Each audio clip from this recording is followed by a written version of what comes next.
you. We welcome Honorable Minister Nana Yitwa Nana Kwasi, the head of Civil Service of Ghana. We're also welcoming Honorable Ms. Martha Kwatana, Special Advisor of the President of Malawi. Thank you. And today we're also being held here under the CorpsAfrica. We also welcome Liz Fanning as the founder and CEO of CorpsAfrica. Welcome, Liz. We also have excellencies and ambassadors, dear honorable guests and volunteers. We have Ms. Aissa Touré, Managing Director of the African Development Bank. You're welcome. We're also welcoming Kuja Gray, the PS of the Ministry of Youth in Senegal. You're welcome. And dear volunteers, members, we welcome every single board member of the different countries. We welcome the volunteers, members from Morocco, Senegal, Malawi, Rwanda, and Kenya, and Ghana. Without forgetting our beautiful host country today, we've been welcomed and also received Honorable Minister Jean-Claude, Minister of Local Development of Rwanda. You're welcome. Thank you. Without any further ado, I know we have had, for those who were not here earlier, we have had a great celebration, we had some dancing, so the energy is still up there. As we don't drop the energy, allow me to welcome you, dear ladies and gentlemen, all distinguished guests and esteemed volunteers from all corners of the continent. It is my great honor and privilege to welcome you to the CorpsAfrica All-Country Conference. Today we gather here to celebrate you, to the CorpsAfrica Conference, to celebrate the remarkable impact and accomplishment of our volunteers who have dedicated themselves to driving a positive change in communities of the 6 countries mentioned above, which are Malawi, Senegal, Ghana, Kenya, Morocco, and our host country, Rwanda. This conference is a testament to the power of grassroots initiatives, community engagement, and tireless efforts of our volunteers who have been driving force behind the transformative projects that we'll go through today and will have many storytelling throughout Africa. Their unwavering commitment, passion, and dedication have touched the multiple lives and countless individuals, creating a ripple effect of change that has the potential to shape the future of our continent, which is what we're all aiming for. So thank you to all of you. As we embark on this momentous occasion, we recognize that the successes we celebrate today are not isolated achievements, but the culmination of years of hard work, collaboration, a shared vision that every single partner, member country, and volunteers have worked towards and worked on. Hailing from these diverse backgrounds of cultures that we have today, under the banner of CorpsAfrica, united by a common purpose to create sustainable development and empower communities from within. As we come together in this spirit of celebration and collaboration, as we have started, let us embrace the power of unity and shared vision. Let us recognize the honor of tireless efforts of our partners, members, volunteers throughout the 6 countries. On the behalf of CorpsAfrica, I extend my heartfelt gratitude to all the distinguished guests, supporters, partners who have joined us today. Your presence is a testament, truly, to your commitment in fostering sustainable development and empowering communities across Africa. However, since it is a celebration, and this is our host country, Rwanda, we cannot start without having an immersive into the culture. So we welcome the Inganzo Ngari, our troupe of dancers that are going to first get us into the mood, and we welcome you all. Thank you so much.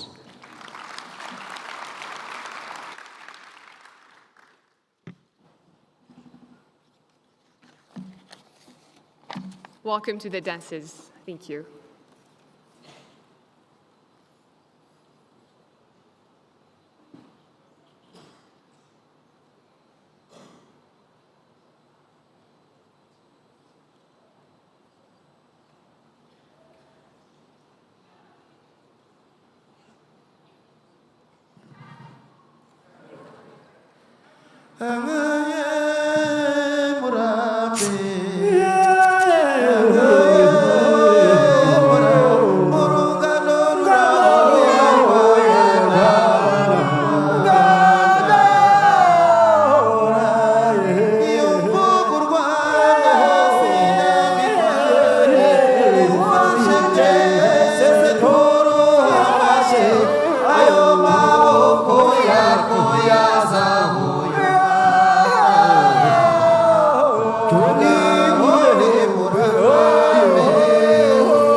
Sagame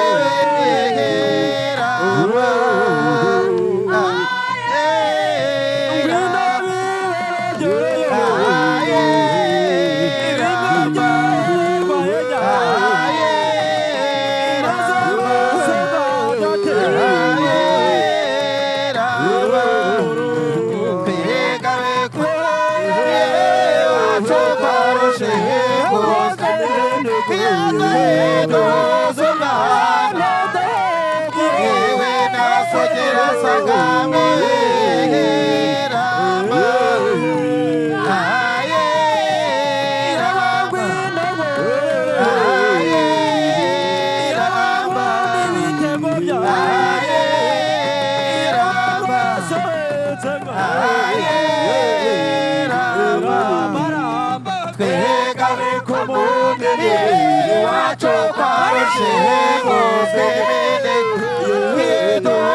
Thank you so much to Inganzo Ngari.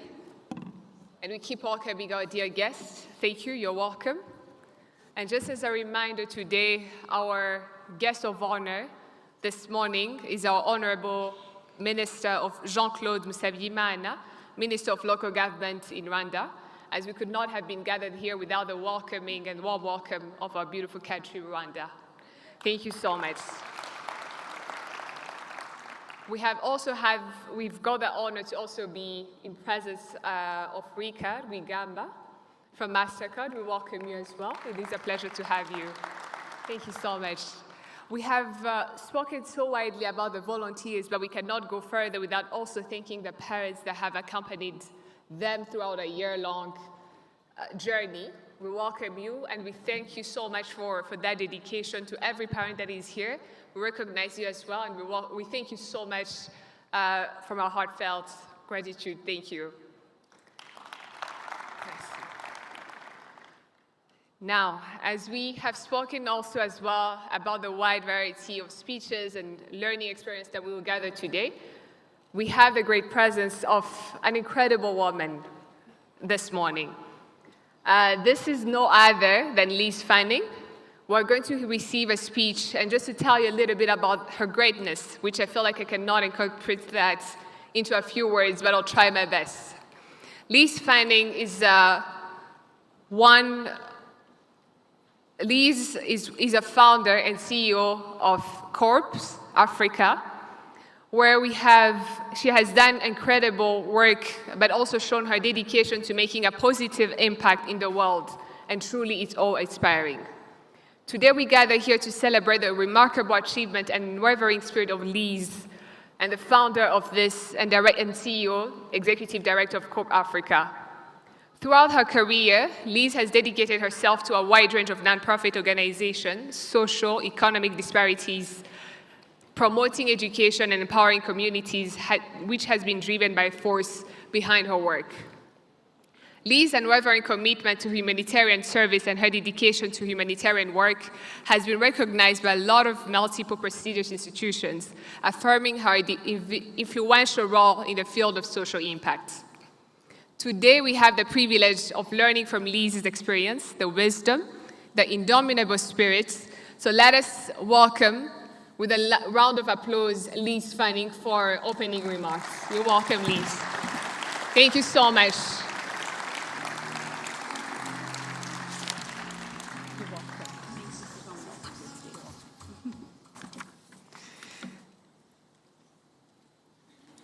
Hello.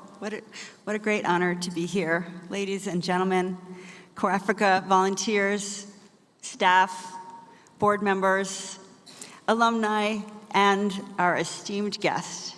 We are particularly honored to have with us today the Honorable Minister of Local Government of Rwanda, the Honorable Minister of Information Ghana, the Honorable Head of Civil Service in Ghana, the Special Advisor to the President in Malawi, the Honorable Chair of the Pan-African Movement, their Excellencies Ambassadors, the Permanent Secretary of the Ministry of Youth from Senegal, the Managing Director of the Africa Development Bank, and representative of our wonderful development partners. Thank you all for being here.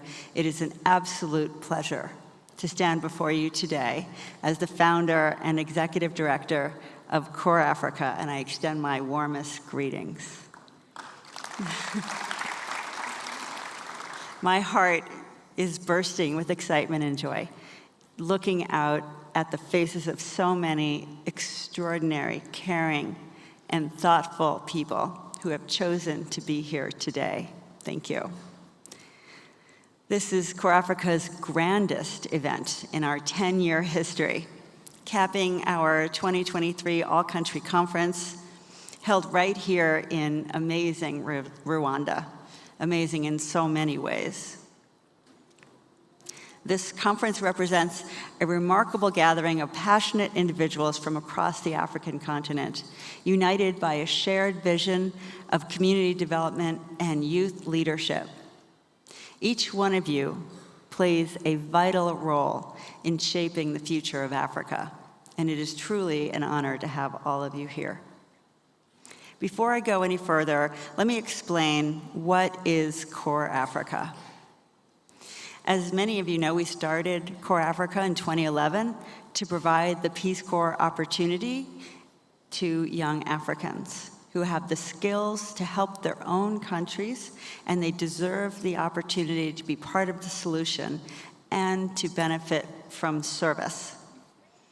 We had 7 volunteers in the first group in Morocco in 2013, and since then we've expanded to Senegal, Malawi, Rwanda, Ghana, and Kenya, and we are starting offices this year in Ethiopia, Uganda, the Gambia, and Nigeria.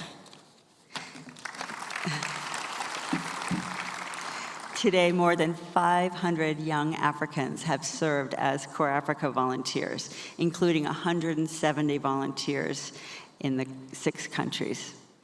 They live for up to 1 year in some of the poorest and most remote villages in Africa. They listen to local people, help them identify their top priority development needs, connect them to outside resources and innovations, and work to create a project that addresses those needs together with the community. In return, they get the satisfaction of helping, the understanding of poverty that only comes from living it, They get the transformative experience of getting out of their comfort zones and real-world, hands-on, problem-solving experience that builds critical thinking skills, humility, and empathy. The projects they implement are small-scale and high-impact, but diverse, because they're identified by local people who live in unique, complex communities. Typical projects include wells, schools, libraries, irrigation systems, women's cooperatives.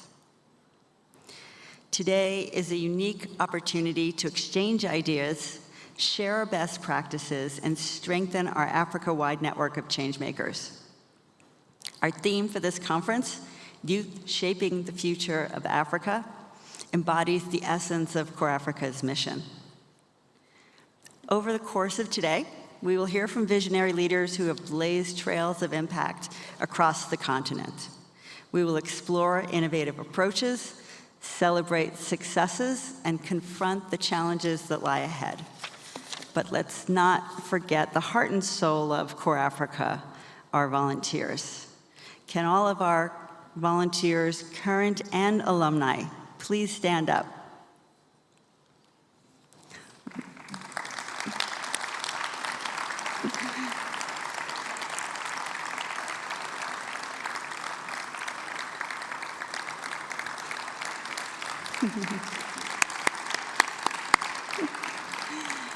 Your dedication, passion, and unwavering commitment to grassroots service are the bedrock upon which CorpsAfrica stands. You are the driving force that propels us forward, and we salute your courage, resilience, and relentless pursuit of positive change. I thank you. We all thank you so much. To our staff and board members, your unwavering support and guidance have been instrumental in CorpsAfrica's growth and impact. Your contributions have shaped the organization and have paved the way for countless lives to be transformed. To our esteemed guests who have traveled from far and wide, your presence here is a testament to the global solidarity that fuels our work. To our volunteers' parents who are here today, thank you for playing such a critical role. We love and train and support the volunteers, but they are already remarkable when they come to us. That's why we accepted them. They are a part of the communities and families that they come from that have inspired and prepared them for their CorpsAfrica service. So thank you for sharing them with us. To the parents. And to the community members who have joined us here today, thank you as well. You play an important role in CorpsAfrica. Yes. I extend my deepest gratitude to our partners, especially MasterCard Foundation and OCP Group, and the All-Country Conference Committee who have worked tirelessly to make this conference a great success, especially as Stoki Sezibera, our director in Rwanda, and her phenomenal staff, Ryan Dale and Garrett Mason, head of the committee. In closing, I invite you all to seize this moment, to connect, to learn, and to allow yourself to be fully inspired. The stories you will hear today will certainly inspire you, just as CorpsAfrica inspires me to the point of bursting with pride every single day. And now it's my incredible honor to introduce you to the lead for MasterCard Foundation in Rwanda, Rika Rigamba. And she has been a great friend and champion of CorpsAfrica Rwanda, and of course, MasterCard Foundation is the greatest single supporter of CorpsAfrica overall. They have recently committed almost $60 million over 5 years. This is truly transformative vision and generosity. The money is allowing us to deepen CorpsAfrica's impact with more volunteers, more countries, more capacity. Plus, they have sponsored this conference because they understand the need to bring people together, share lessons as well as stories, and build an extended family. And so it's a pleasure to welcome Rika to the stage.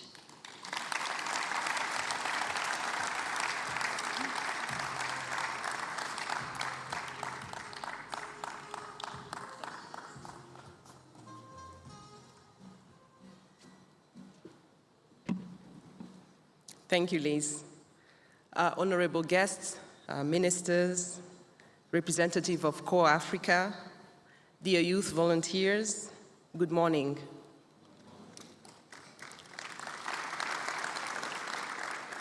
Last year in May, I participated in a site visit, and I was privileged to witness firsthand the incredible work done by the youth volunteers of CorpsAfrica. It was in the district of Huye, southern part of Rwanda. I was particularly impressed by some projects. There was a mushroom project, chicken project, that we visited with my colleagues.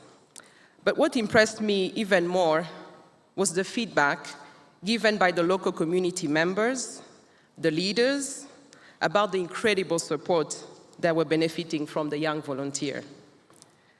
That felt like real impact. Just for reference, I don't know if she's here, but the volunteer was called Sandrine, and she was incredible. It felt like really impact because we really saw it, which makes me particularly excited to be here today to listen to even more stories of community transformation from the young people. Seeing what young people are showcasing all over Africa today is really a humbling experience for us at the MasterCard Foundation, as it is yet another evidence that young, innovative mind, coupled with the tools to develop their communities, is the best investment in the future. I would like to take this opportunity to thank CorpsAfrica for your partnership, our partnership. You know the vibrance of the youth force and the importance of equipping them to find solutions to problems affecting their communities, based on the assumptions that they know best their own context and can provide the best solutions when given the right tools and space to act. From what we see as the MasterCard Foundation in the countries we operate in, we believe that you have built a strong generation of community leaders, and we look forward to seeing our societies transform thanks to your interventions. As we continue to witness the impact of these young people and volunteers, it is more than ever important that we co-create the solutions to building their knowledge, their skills for greater citizen-led development across the continent.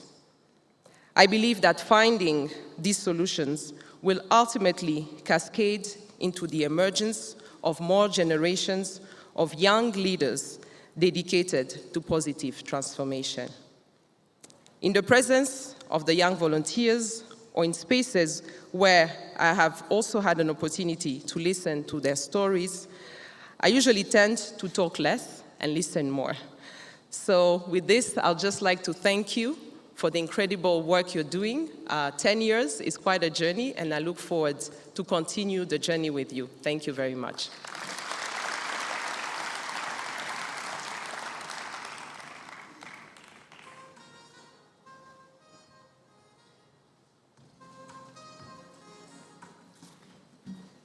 Thank you so much.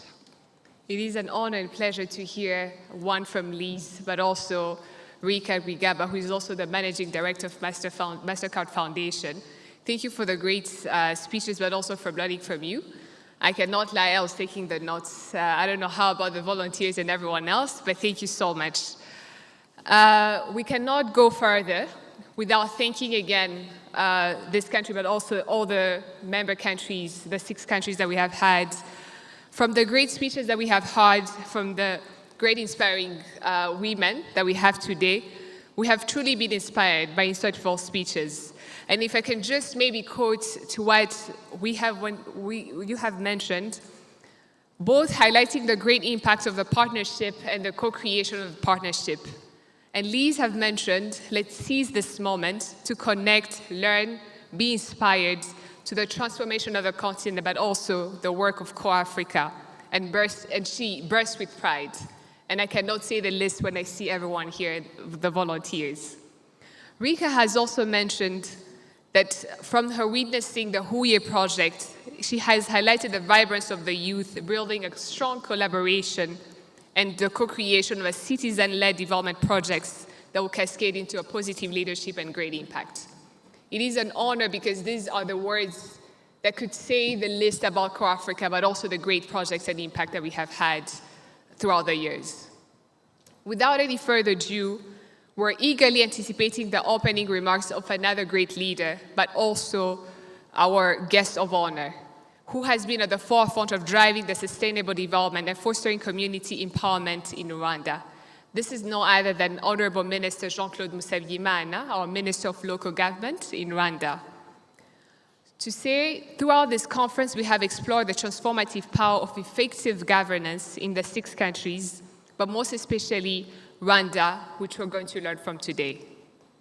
Under the Minister's guidance, Rwanda has witnessed tremendous progress in various sectors ranging from infrastructure, public services, to social welfare and environmental sustainability. To hear more on how Rwanda has endured this process, but also to the vision of CorpsAfrica, allow me to kindly welcome Honorable Minister for your speech and your opening remarks. You're welcome.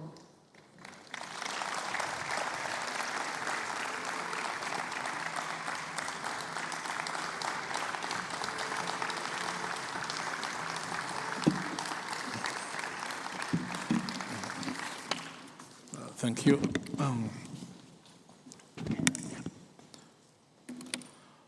Honorable Minister of Information of Ghana, Honorable Head of the Civil Services in Ghana, the Special Advisor to the to the President of Malawi, Liz Fanning, Executive Director and Founder of CorpsAfrica, Excellencies, Ambassadors here present, Managing Director of African Development Bank, Permanent Secretary in the Ministry of Youth of Senegal, CorpsAfrica board members from Morocco, Senegal, Malawi, Rwanda, Kenya, and Ghana, distinguished invited guests, youth volunteers from different categories, all protocols observed, good morning.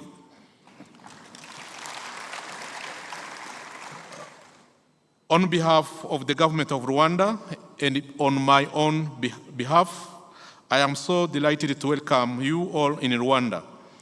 I thank the Executive Director and Founder of CorpsAfrica and the Board of Directors for choosing Rwanda to host the All Countries CorpsAfrica Conference. It's a great honor and privilege to have Honorable Minister, officials, CorpsAfrica Board of Directors, staff and youth volunteers and delegates from 9 African countries converge in Rwanda. Some of you, it's your first time to be in Rwanda, and I wish to first share with you a snapshot of the country that has risen from the ashes of the genocide against Tutsi to be a country where we are today. Rwanda has made tough choices and drastic actions and commitment to finding solutions to our own problems through homegrown solutions, including volunteerism. Distinguished invited guests, our Ministry of Local Government was required to share on volunteerism and the power of community-led development. Volunteerism is the act of willingly giving up one's time and effort to help communities without expecting any monetary reward in return. It is a powerful tool that can bring about significant changes in society, especially in relation to economic development. As leaders, we have the mandate to shape the youth of today and the future of our nations and our Africa in general. Volunteerism plays a vital role in fostering social cohesion and inclusivity in communities. By volunteering, individuals from different backgrounds come together, breaking down barriers and working toward a common goal. This sense of unity and cooperation is vital for a society overall progress. When individuals volunteer their time and skills, they contribute to the betterment of the community, which in turn leads to improved social and economic conditions. Additionally, volunteerism helps address various socio-economic challenges. Volunteers often provide support, assistance to marginalized groups, such as the elderly, persons with disabilities, and underprivileged children. They offer services in healthcare, education, mentoring, and skills development, among many others. By doing so, volunteers helps bridge the gap between different social classes, providing opportunities and access to resources that may be otherwise unavailable. This leads to a more equitable distribution of resources and a reduction of social inequalities, thus driving socio-economic transformation. Furthermore, volunteering enhances human capital development and fosters innovation. When individuals volunteer, they often acquire new skills, gain practical experience, and expand their knowledge. These skills and experiences can be transferred to their professional lives, ultimately benefiting their economic growth.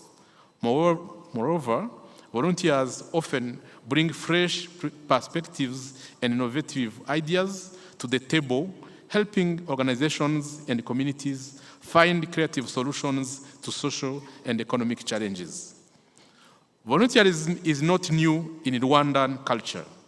We learn volunteerism from our past, liberation struggle, and other kind of homegrown solutions we have here in Rwanda. Most of homegrown solutions that we have are based on volunteerism culture, such as that we call umuganda in Kinyarwanda, that is community work. Gacaca, that is justice on the grass. We have abunzi, the volunteers, those help community to reconcile. Ubudehe, that is the mutual assistance in solving socio-economic issues. We have youth volunteers, local leaders and councillors, and many others, all having a common goal to contribute on welfare of population and knowledge transfers. As the Ministry of Local Government, we do support this culture of volunteerism, and we keep in mind that when individuals volunteer, they become more engaged in their communities and are more likely to participate in decision-making process. This active involvement leads to the stronger and more vibrant civil society where citizens take ownership and their community's well-being. This sense of responsibility and active citizenship is essential for sustainable socio-economic transformation. Currently, CorpsAfrica in Rwanda, we know that it operates in 8 districts where volunteers were deployed to facilitate the mindset change of community members and development. And we expect to expand this in other 22 remaining districts. This is our wish today.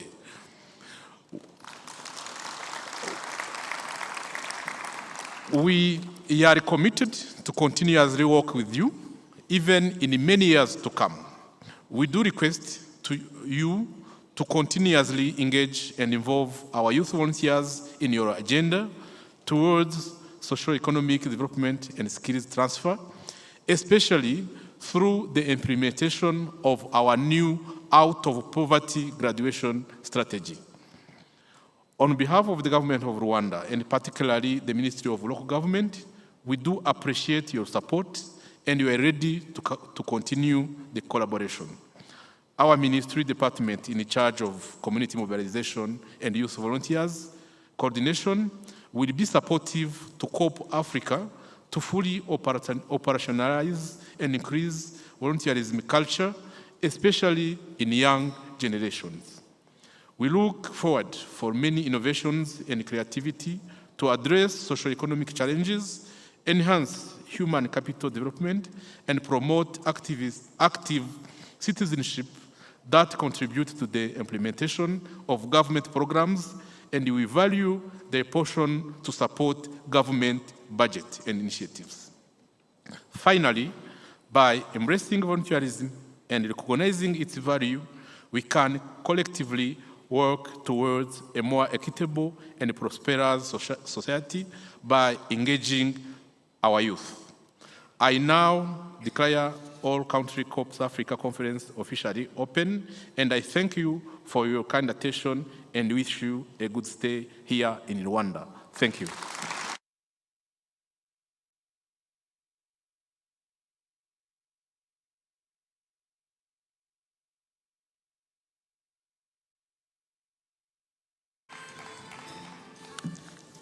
Thank you, Honorable Minister. That was an order. We appreciate that. Thank you. We have highly spoken about the youth impact into the economic development, but I don't think we can speak for them. Rather, I think that what we could do would be to hear them firsthand and experience. We're going to welcome a panel on youth shaping the future of Africa, and it's a roundtable discussion of Pan-African thought leaders. And ladies and gentlemen, prepare to be captivated and inspired as we introduce and welcome another extraordinary privilege and a dynamic, phenomenal woman who graced our stage today and also chair the panel. This is no other than Martina Avera Kabagambe, who is a force of nature, a visionary leader, and a true trailblazer in her field of media. Martina is also one of the youth, but also an advocate of mental health, who has used media platforms to bring different issues to the forefront of the public attention. Martina has a genuine passion for making a difference in the world, and her dedication empowering others and advocating for change, she embodies the very essence of what we're celebrating today, which is a change maker, a youth that will drive our continent to economic development. But before we do welcome this panel, we cannot go without the volunteerism. Again, we have to acknowledge the force behind and the support system that they have. These are no other, again, other than the multiple parents that we have today, coming from the different districts, as Honorable Minister just mentioned. Babyeyi bahire, namwe twagira ngo tubifurize ikaze, mwarakoze cyane, ariko twanabasabaga ko mwahaguruka kugira ngo tubabone, ikaze kuri mwebwe. Thank you, dear parents. Thank you. Murakoze cyane, mwakwicara.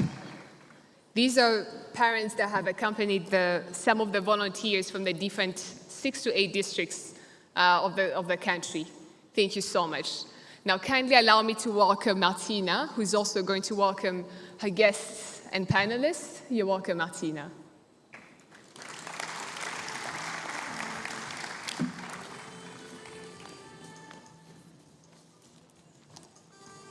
You're welcome.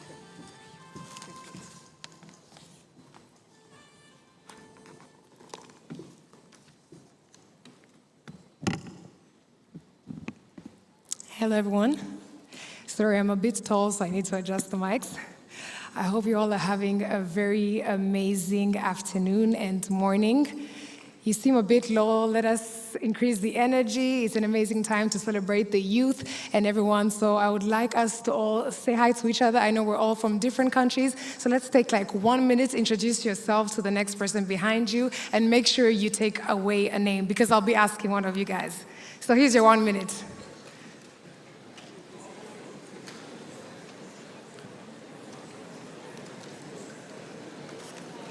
Let me see.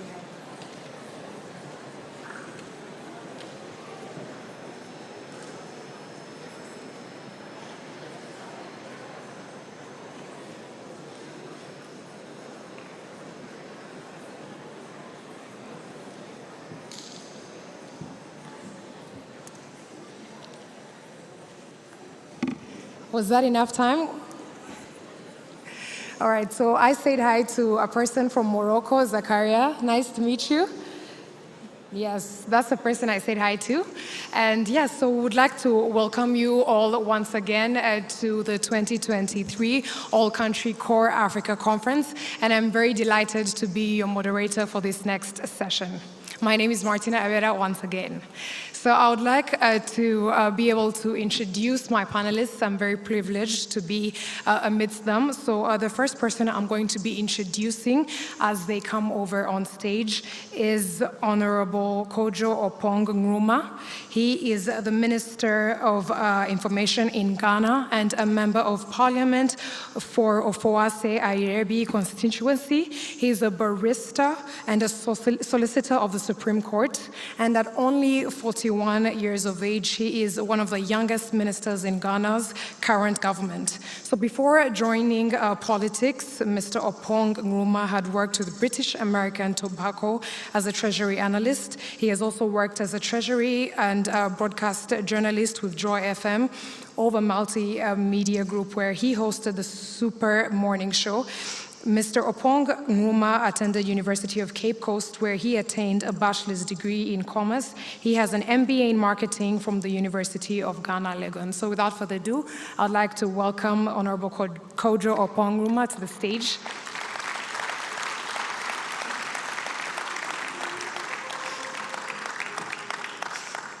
You're very welcome, sir. Yes.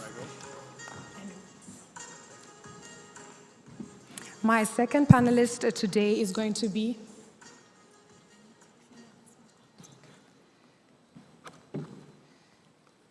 sorry, let me switch position.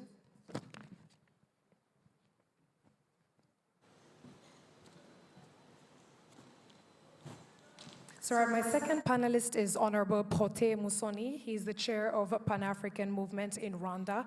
He is a Rwandan politician who helped build his country, first as a Deputy Secretary General of the Rwandan Patriotic Front, and then as a governor of Kibungo Province. Honorable Musoni continued his career in the government as the Minister of Local Government for Rwanda, and later as Minister of Cabinet Affairs. Today, he is the chair of the Pan-African movement in Rwanda. I would like to welcome on stage Honorable Protais Musoni.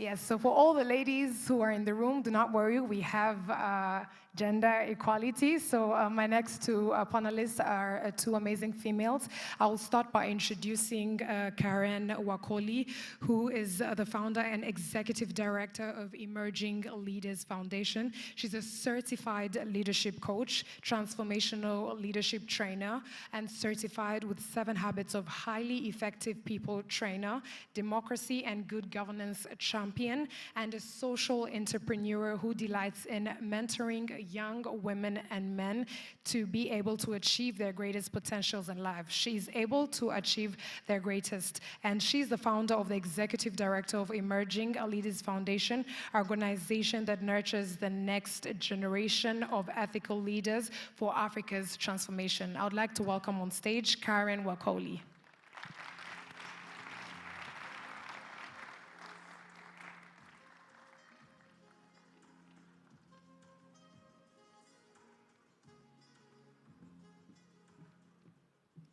And last but definitely not least, I would like to welcome on stage Bushra Ramuni. She is the Director of Social Innovation Lab and Coop Lab and full professor at Africa Business School of University Mohammed VI Polytechnic. Bushra is the former Director of Research, Partnerships and Event of the Policy Center of New South. She's also an affiliated professor at Sciences Po Paris, and as well as visiting professor at New York University on the Risk of Finance Engineering Department in the USA. Bushra is a distinguished professor of geopolitics at Grenoble School of Management in France, and so much more. I would like to welcome on stage Bushra.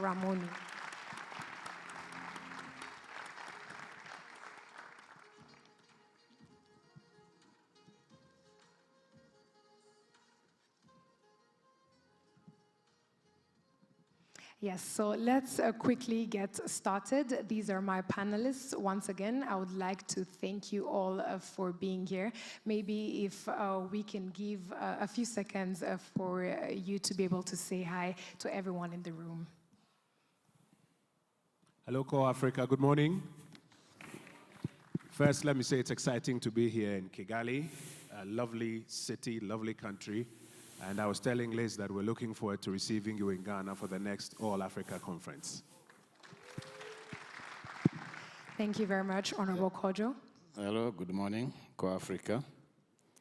I'm appreciative of the invitation to attend this conference.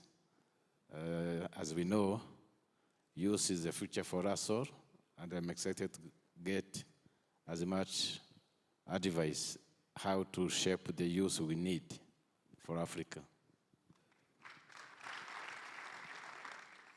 Hey, Martina. Hey, Karen. Really lovely to see you again today. Lovely to see you as well. You look amazing. Hi, everyone.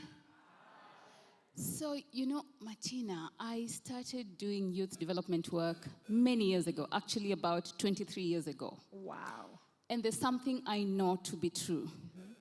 There is nothing for young people without young people. Yes. This panel is going to be discussing about young people playing a role in shaping Africa's future. When I was seated down there, I saw there were 6 chairs on this platform, but one was taken away just a few minutes ago. In the spirit of co-creation with young people and involving young people and supporting young people to take a lead in processes as we follow and as we support them, I kindly, humbly request you to allow us to have the seat that was here to be brought back to the stage, and we have one young person in the audience to come and speak for young people in their own lived experiences and voices. Please. Yes. Thank you very much, Karen. As we hear from Bushra, maybe someone can be able to bring the seat. Good morning, Africa. Good morning, Rwanda. Good morning, CorpsAfrica.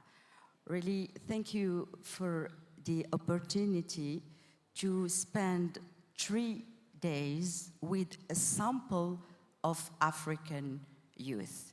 You know, it was an opportunity to see, the cohesion between African youth, you know, to see the ability of African youth to integrate into communities, and to see also, the ingenuity they've shown, you know, to overcome challenges, cross-cultural challenges based on their stories, you know. Cross-cultural challenges, skills challenges, and really, Africa, or CorpsAfrica volunteers, Africa is proud of you, and thank you. Thank you very much, Dr. Bushra. So, any youth in the room who is willing to volunteer to come and take up this seat? Anyone? Don't be shy. We don't bite. Young people, opportunities are never given, they are taken. Yes. Thank you.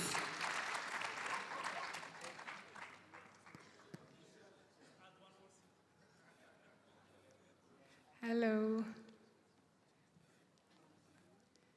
Can we have a microphone for this gentleman?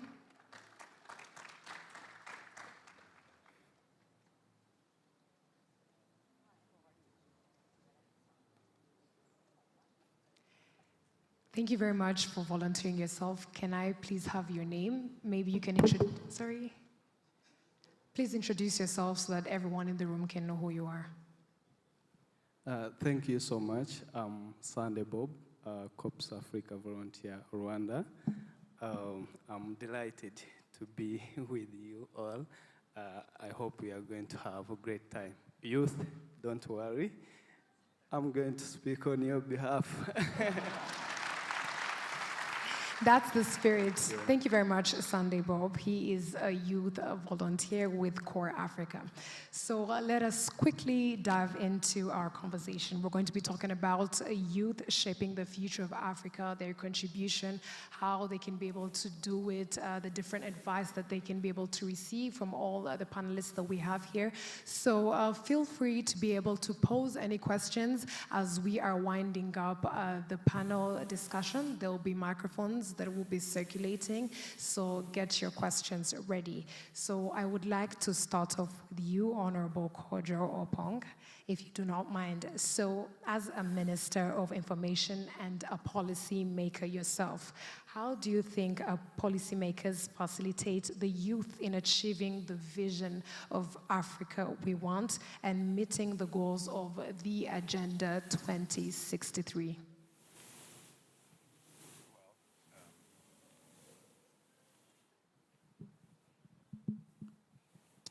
Well, thank you. I think that the very first thing that we want to do, or we need to do, if we want young persons to be part and to take a lead role in shaping the Africa we want, or Africa 2063 as it's been defined by the African Union, is doing exactly what Karen just led us to do, which is having a lot more seats for young people at the table. The 2063 agenda has been defined, silencing the guns and a few other things. But I believe that the vision that Africa needs to lead up to or to live up to is way bigger or goes beyond the silencing of the guns and related matters. It's about development, it's about eradicating poverty, it's about building capacities. But it cannot be done in a meaningful way with the involvement of young Africans without having a lot more seats for young Africans at the table, because that is where you're going to get a new verve of ideas, some new energies, some new directions coming in. I think the second thing that needs to be done if we want a lot of young Africans to participate in defining and building the Africa that we are looking for by 2063 is to assist or to facilitate the capacity building of young Africans. Young Africans need to build, or the youth of Africa need to build our capacities to put us at the cutting edge of dealing with our own challenges here on the continent, and even driving change and delivering of solutions around the world. We need to build some more technical capacity. We need to develop some more soft skills. We need to develop a lot more the culture of service, critical thinking, and problem solving.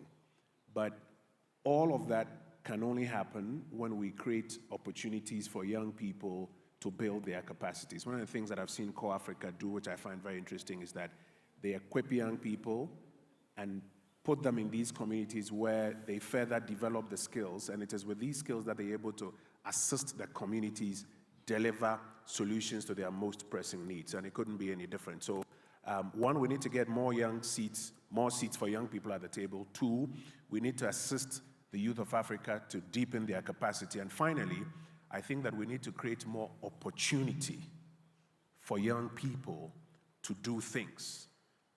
Many times when you get into a room of decision makers in Africa, we don't have enough young people being given opportunity to try their hands and make mistakes and fail and learn and correct them and move forward. And so within these three pillars, I think we can begin to ensure that young people are at the forefront of driving the 2063 agenda for Africa. Yes, thank you very much, Honorable Minister. And just a quick follow-up question. You are not so far from the youth bracket. Do you think there is a difference from back then and today? Is the opportunity much better? Is the situation progressing, or there's still a lot more work to be done? I think it's progressing. 15 years ago, if you switched on television and you were looking for people of African descent or Africans who are at the forefront of various things, the average age will be way higher than you will find today. So there is progress. But I think that we can double up and do a lot more than we are doing now. Because if you look at the age profile of the continent, Africa is the youngest continent.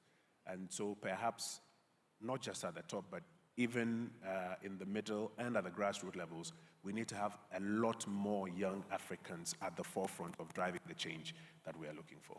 Thank you very much. I hope the youth are listening. So over to you, Honorable Musoni Prote.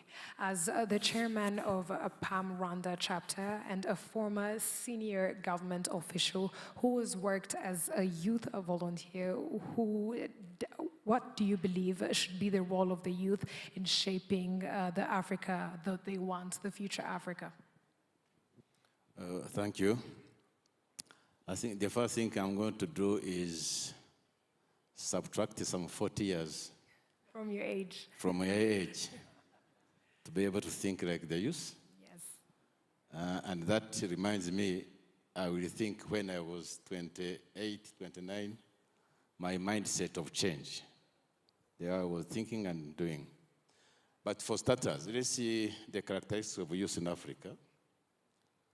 One, everybody knows, over 60% in African population are youth. Youth, as the minister has indicated, have more energy than us old people. And youth can be more innovative than us. They have less baggages. So with that one, I would advocate that the youth should have more opportunities to participate in shaping the Africa we want. So that's for starters. The second point I want to put forward is that the Africa we want can only be created by the Africans we need and have. And since the youth are the majority, we should expect them to be the one with the capacity to really bring the Africa we want then. In what role, as you say? First of all, I would say, can the youth commit themselves to create the citizenry that Africa needs to get to where we want to go? That's, I think he talked about the capacity building, but going out, mobilizing, sensitizing, and pointing that's possible. For the Africans to move from pessimism to opportunism and take the attitude it can be done and do it. That's a major road in the shift of mindset to know we can do it and we shall do it and then commit to do it. The second point, the role I would say is, again, with less baggages, they can connect better and faster. So let them break down the boundaries that we have for our countries by connecting through technology, by exchanging ideas and so on, and creating the identity of the African. Because I'm sure with my old age, I'm more Rwandan than African. I'm sure he's less Ghanaian than... But progressively, we need to create an identity of African more than our boundary countries dictate to us. And I see that one being done by the youth. They have an opportunity to be more technologically driven than we old people. And now if you see the world economy, it is shifting more into technology arena. And again, by giving them more opportunities, by encouraging them into startups and so on, it is very easy to shift the economy of Africa faster than if we leave it to the old generation. So those are a few things I can say: mobilization, investment, and networking. Thank you very much. So something that I picked from there, it is our responsibility as the youth to be able to create our own identity as Africans. Thank you very much. So Karen Owakoli, hi again. Hi. Yes, so my question to you is, what is the role of the civil society? What is the role of the civil society organizations in working with the government as well as the private sector to create sustainable partnerships that support the advancements of the youth in Africa currently? Thank you for that question, because the truth is, there are many challenges that young people in Africa, just like young people globally, are facing. Government alone cannot resolve those issues. Private sector alone cannot. Civil society alone cannot. We all must come together in a spirit of collaboration and partnership, and together bring our competitive advantages to play that role to make sure that young people are advancing. I will share my own example. I engaged myself within the civil society work as a student activist, student leader in Kenya at the University of Nairobi. I was mentored, I was trained by different civil society organizations, and then later started engaging and representing young people in the government space and government boards. Then within no time, with coaching and mentorship from not just CSOs, but even other spaces and leaders who've gone before me, I then got the chance to serve and represent young people at the African Peer Review Mechanism, which is a critical entity that makes sure that African heads of states are able to peer review each other to make sure there's gender equality, there's inclusion, there's job creation for young people, and many other things. And in the course of that, and again in the spirit of volunteerism, like I am who I am because of support and mentorship and coaching, but also the courage to step out there and be a volunteer, like many of you volunteers have done. I then got elected to serve as the spokesperson for young Africans at the African Union Heads of State Summit in 2011. And that was such a pivotal moment for me that showed me so many things. I was a journalist, but then in that moment, I decided to quit my work in the media to then start focusing on nurturing young people, supporting young people to be the best they can be. For politicians, can they be supported to be great and ethical politicians who put citizens at the center of whatever they do? For civil society organizations, how can we raise awareness of young people and our communities in general and our citizens in our various countries to participate and realize that it's actually our role as citizens to make our voices heard, to hold our leaders accountable, and even to present ourselves forth as leaders. So the role of civil society is right at the center. And for me, in my own capacity, I'm also playing a role to then nurture the next generation of active, service-oriented, values-driven young leaders who will then pass on the baton. Because it doesn't pay to be the person with the microphone and then keep it till I die in old age. Yet there are many more children and young women and young men coming up, brilliant, amazing, like we saw here, the way they were dancing and engaging beautifully. So we have to then, of course, pass on the baton, but the civil society has a clear role to play. And I love what CorpsAfrica is doing. Please, let's just appreciate CorpsAfrica. Yes. A round of applause. I see such a complete ecosystem. It's amazing to see parents. That parents joined us today to accompany their children in this journey. What an amazing way to support your children, and what an amazing way for a complete ecosystem by CorpsAfrica. And then we have all this other support. We have the government, we have other entities, institutions, and mentors for the young people. I guess the future is so bright. Thank you. The future is definitely bright. I like something that you said about being able to pass on the torch. I feel like change definitely needs to be amplified through generation and generation, and that is why we have a youth-filled room here with the parents, and they can be able to pass on the torch. So it's very important that we hear that. Thank you very much. So over to you, Dr. Bushra. Thank you once again for being here. So my first question is going to be split into two. First of all, how can the youth be actors of change? What can they contribute? And as the generous support of OCP Group, the organization that you represent, that helped kick-start CorpsAfrica, do you think change can be brought about only when there is significant funding? Okay, so thank you. To answer your question, I would like to share with you two data. I mean, the first one is that the youth represent 60% of African population, and by 2030, I mean, the 42% of global youth will be African. This means that this youth could be, I mean, like a double-edged sword, you know, either a time-ticking bomb or actor in driving, in innovation and social change.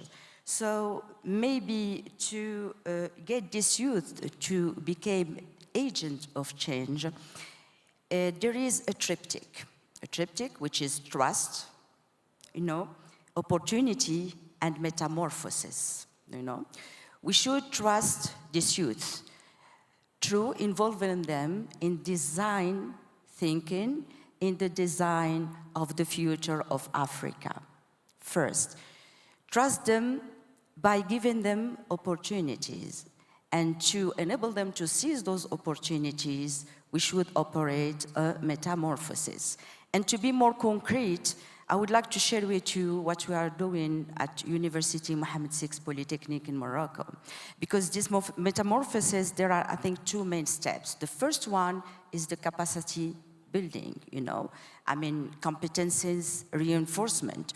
We enable this, our student and this youth based on what I've seen during those 3 days in Rwanda also, to build like critical thinking, problem-solving skills, maybe triple bottom line approach, names and faces approach.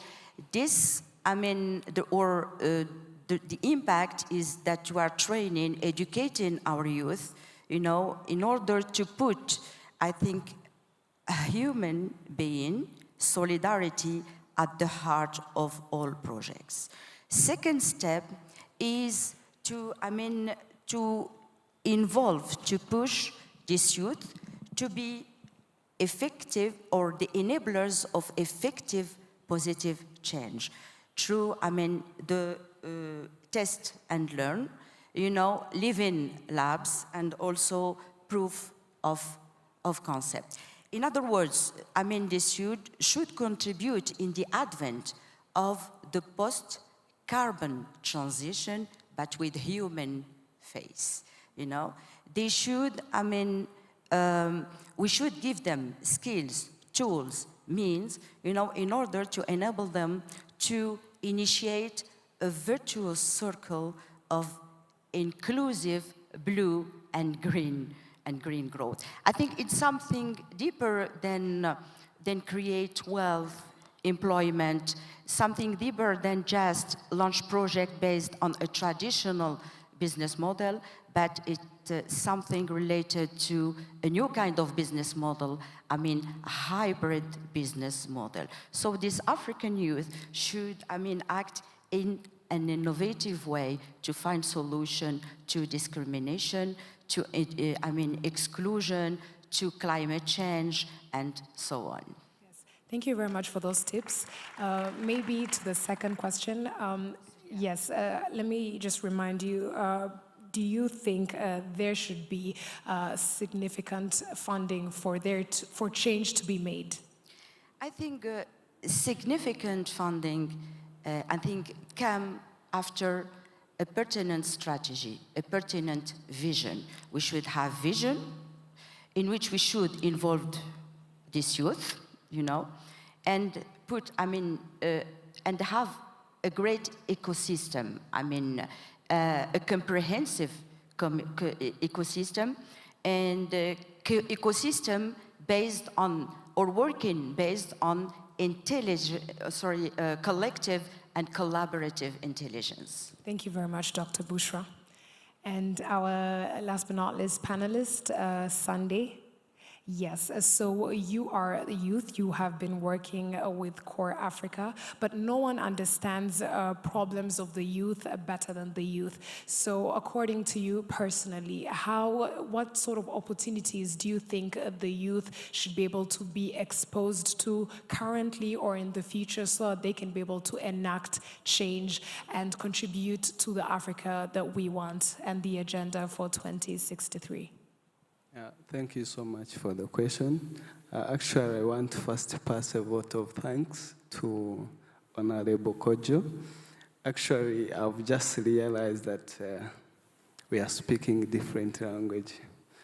I'm not yet holding any office, but if you understood from fellow panelists, they are doing what they can do, or they are trying to do something to create something significant for the youth. So the voice is more, what can we do for the youth to be incorporated and be inclusive? But to the youth, I would use different lenses and saying, what can we do as youth? At least those who are in the office, at least to have or to find us somewhere going. I'm not going to speak for every country, but at least in Rwanda, government has tried to do their best to create platforms for the youth to participate in. So what as us youth we are supposed to do is just to show some sense of caring, not being indifferent, show some sense of responsibility, ready to carry on and seize the opportunities that are created by different government ministries and entities here and there.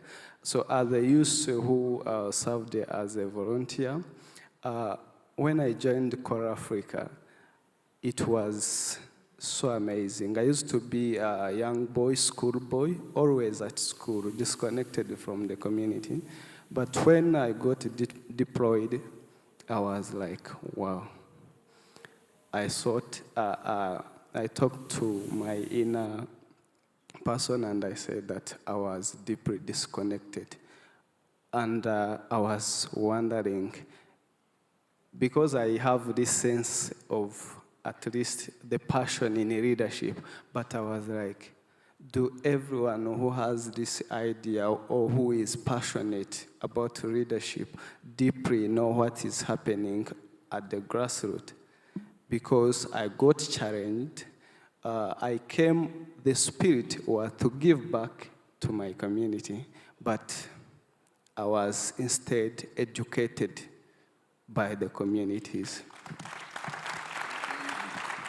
Thank you very much, Sunday, for that input and for that vision board. So over to you, Honorable Kojo. In your opinion, what are the most pressing challenges that African youth currently face in the shaping of the future of the continent? And as a Minister of Information, what do you think is the role of information currently? Well, I think it will go back to the very first three themes I spoke about, the major challenges that African youth would have to overcome so that we can take our rightful place in the development agenda has to be with having our voice, our seat in the corridors of decision-making and program and policy formulation, having our own capacity being shored up. And I like the point that was just made that we are energetic and we want to do stuff, but sometimes it takes the community to actually educate us and to bring out of us that potential in what we can do. And then also we're getting some more opportunity. But information, I agree, is a major tool. And it is a tool that allows us to leapfrog the learning curves, which would have, delayed or made it longer over a period for us to achieve our full potential. And today, thankfully, we have the tools that enable us to access a lot more information just at the click of a button and build a lot more capacities just at the click of a button to be able to do more. And so I think what we need to do, again following from the last panelist's comment, is to tap into the tools that are at our disposal to quicken the building of our capacity so that we can do more. A lot of the current tools for information deployment are being misused by Africans and young Africans. If you go on social media platforms, a lot of the things that we are consuming, spending the little money we don't have on, and even producing, are things that don't really advance the causes that we should be advancing a lot more. We're getting into beefs and all sorts of lewd practices on digital platforms, when we can actually use those same platforms for education, information gathering, knowledge sharing, acquisition of skills, that then allow us to do a lot more. So information plays a key role, but I think we need to channel our information production and consumption patterns towards capacity building, towards showcasing the little that we are doing. In my ministry, for example, one of the things that we've introduced is a platform we call Amplified. And it's the use of social media platforms to amplify the work that young people under 40, particularly young entrepreneurs, mostly female, are doing in various parts of the country. And just by myself as minister going into the shop every month of one young person doing some entrepreneurship somewhere and using digital platforms to amplify it to the country, a few things are happening. We're getting a lot of testimony from young people who are saying, my market just went through the roof because of calls that I'm getting because, Minister, you showed up and you put me on social media platforms, and so you got my information out there. They are also telling us about some of their challenges and constraints, which is an amplification of the challenges and constraints that other young people in entrepreneurship are facing. And it serves as feedback to us in policy-making halls to introduce some interventions that can help. Just last week, I visited one young lady who's producing chocolates from her kitchen, and the packaging and the standards are so exciting, and I'm optimistic that when we put her up on the national platform, her business will grow, her concerns will also then get fed back into decision making. So information tools can be used to leapfrog and to do more as young people instead of being used to settle squabbles and beefs and promote all the things that we don't want to be seeing. Yes, thank you very much. There's a saying that goes that information is power. So it's up to the youth to be able to use the information that they have that is surrounding them to be able to accelerate their growth in one way or another. So thank you very much for those tips. Over to you, Honorable Musoni. What advice would you be able to give the youth to align with the vision and the mission of the Pan-Africanism movement that you chair? Thank you very much. The vision is that we need an Africa that is integrated. And integration, you understand, culturally, infrastructure-wise, economic-wise, and so on. We want an Africa that is peaceful. We want an Africa that is prosperous, with no poverty. And we want an Africa that is well-governed, but above all, an Africa that is dignified in the global arena that can also shape the agenda of the world. So, to align to that vision, I think my young comrade here has brought out a very serious challenge. Sorry, Minister, that you didn't. That, as Nyerere said back in 1964, that Africa is being given education that uproots the youth from society. And what he has really brought out has reworked in me that we need to work on educational systems that creates solution finders to the real problems we have in our communities. How we are going to do it, I don't know, but it's very critical to have that coming in. So that's the first alignment, that it's not your individual social media informed aspirations, but rather aspirations to being a solution provider to the issues of the Africa. Once you do that one, then you'll be aligned. The second alignment is, I mentioned it at my first discourse, shading off national identities so that you can create that super African identity and eventually into a human identity that should guide all of us. The last advice I would say for the alignment is, again, I'm going to to remove the 40 years again. Scrape it off for the panel. And- the rest and of get, it, you're a youth. An example she gave me, back when I was 28, and Rwanda, we would agonize about the issues of Rwanda and the Banyarwanda sport and so on. Until in one evening, someone suggested that if the world has failed to solve, to give us solutions, we should take the leadership. And the argument was, how do you read your parents? How do you read your leaders? And so we went into serious discussions how to read without being in leadership positions. Through writings, through community leadership creation, not going out to the communities and working with them to create the powers, the capacities to solve their own problems. And we did that one for about 2-3 years. Out of that one, it was recognized that these people can be leaders. And we started moving into leadership positions.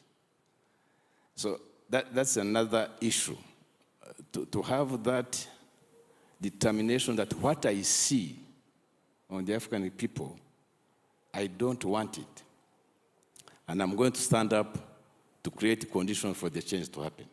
And that way you will have the alignment, and you will see,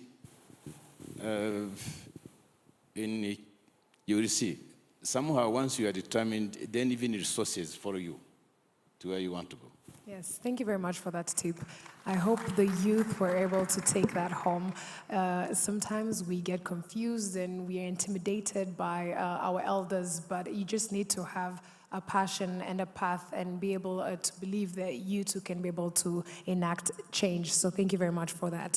Over to you again, Karen. So how do you think we as a unit can be able to foster a culture of civic engagement, volunteerism, as well as active citizenship among young Africans, as a person who has been working with youth for quite some time?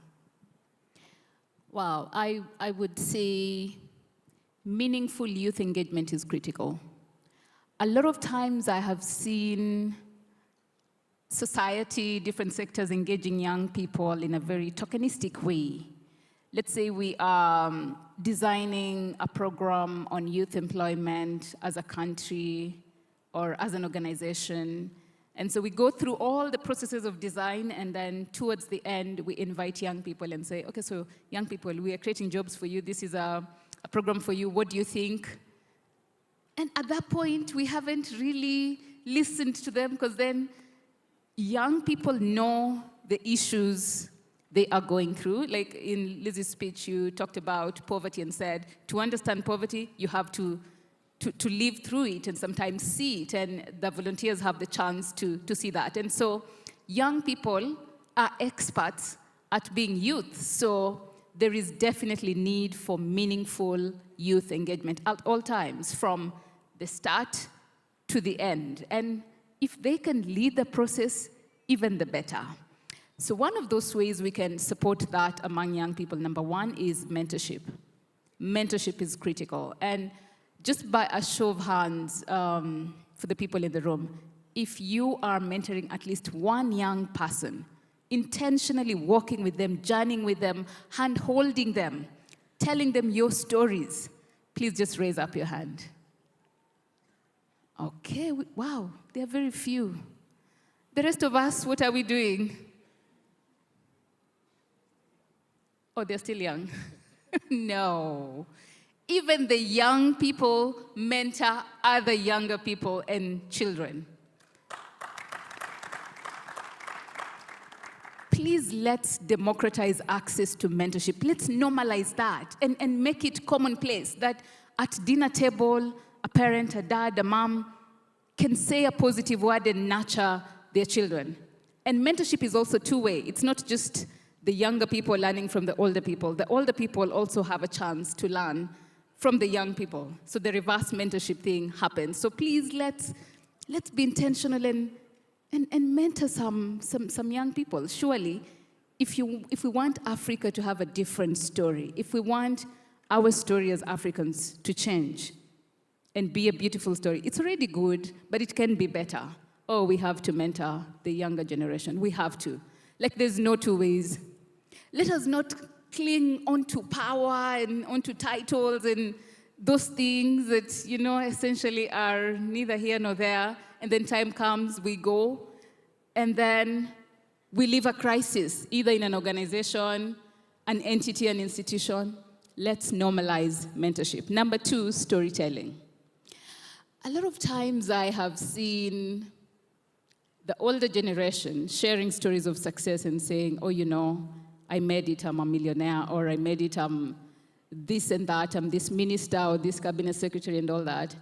But before getting there, there was a process. Yes. There was a process. So the power of storytelling, and true storytelling in the essence of sharing every part of the story, the dark parts of the story, the process part of the story, which is always about folding the sleeves and doing the work. It's painful. It's about burning the midnight oil. Those stories are critical. Sometimes about failure, that we have failed many times but picked ourselves over and over.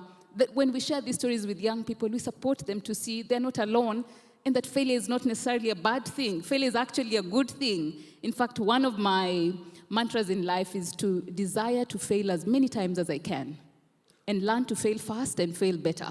Because when you lose fear of failure, oh my goodness, there's nothing you can do. There's nothing you can do. So let's not fear failure. Let's embrace failure and keep going. As I come to the end, the other ways we can nurture this in young people is, somebody talked about training. And of course, in a digital age, my goodness, a lot of things are happening on social media. If we can use social media as a space for good and go there, access information, network, there's so much power in networking.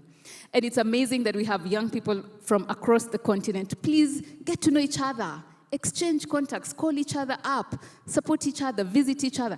That's how we grow a movement for change. Intergenerational engagement is also another very critical tool. As we're seated here, we're learning from each other. The older people are learning from the younger people. There's beauty in being young and having reckless abandon. And there's beauty in age. We've seen stuff, we've had stuff, we've gone through stuff. Those two things merging, it's so powerful. And there's a question you asked the doctor about whether we actually need a lot of funding to create change. To the young people, I'd say no. Funding is good, money is good, but what we need the most is ideas, it's the vision, it's the passion. Money will come later. Money will follow creative ideas. So please have the ideas and fan the flames of change within your heart and keep going. Money will come later, but we do not need the money first to start to lead change. Thank you. Thank you very much, Karen.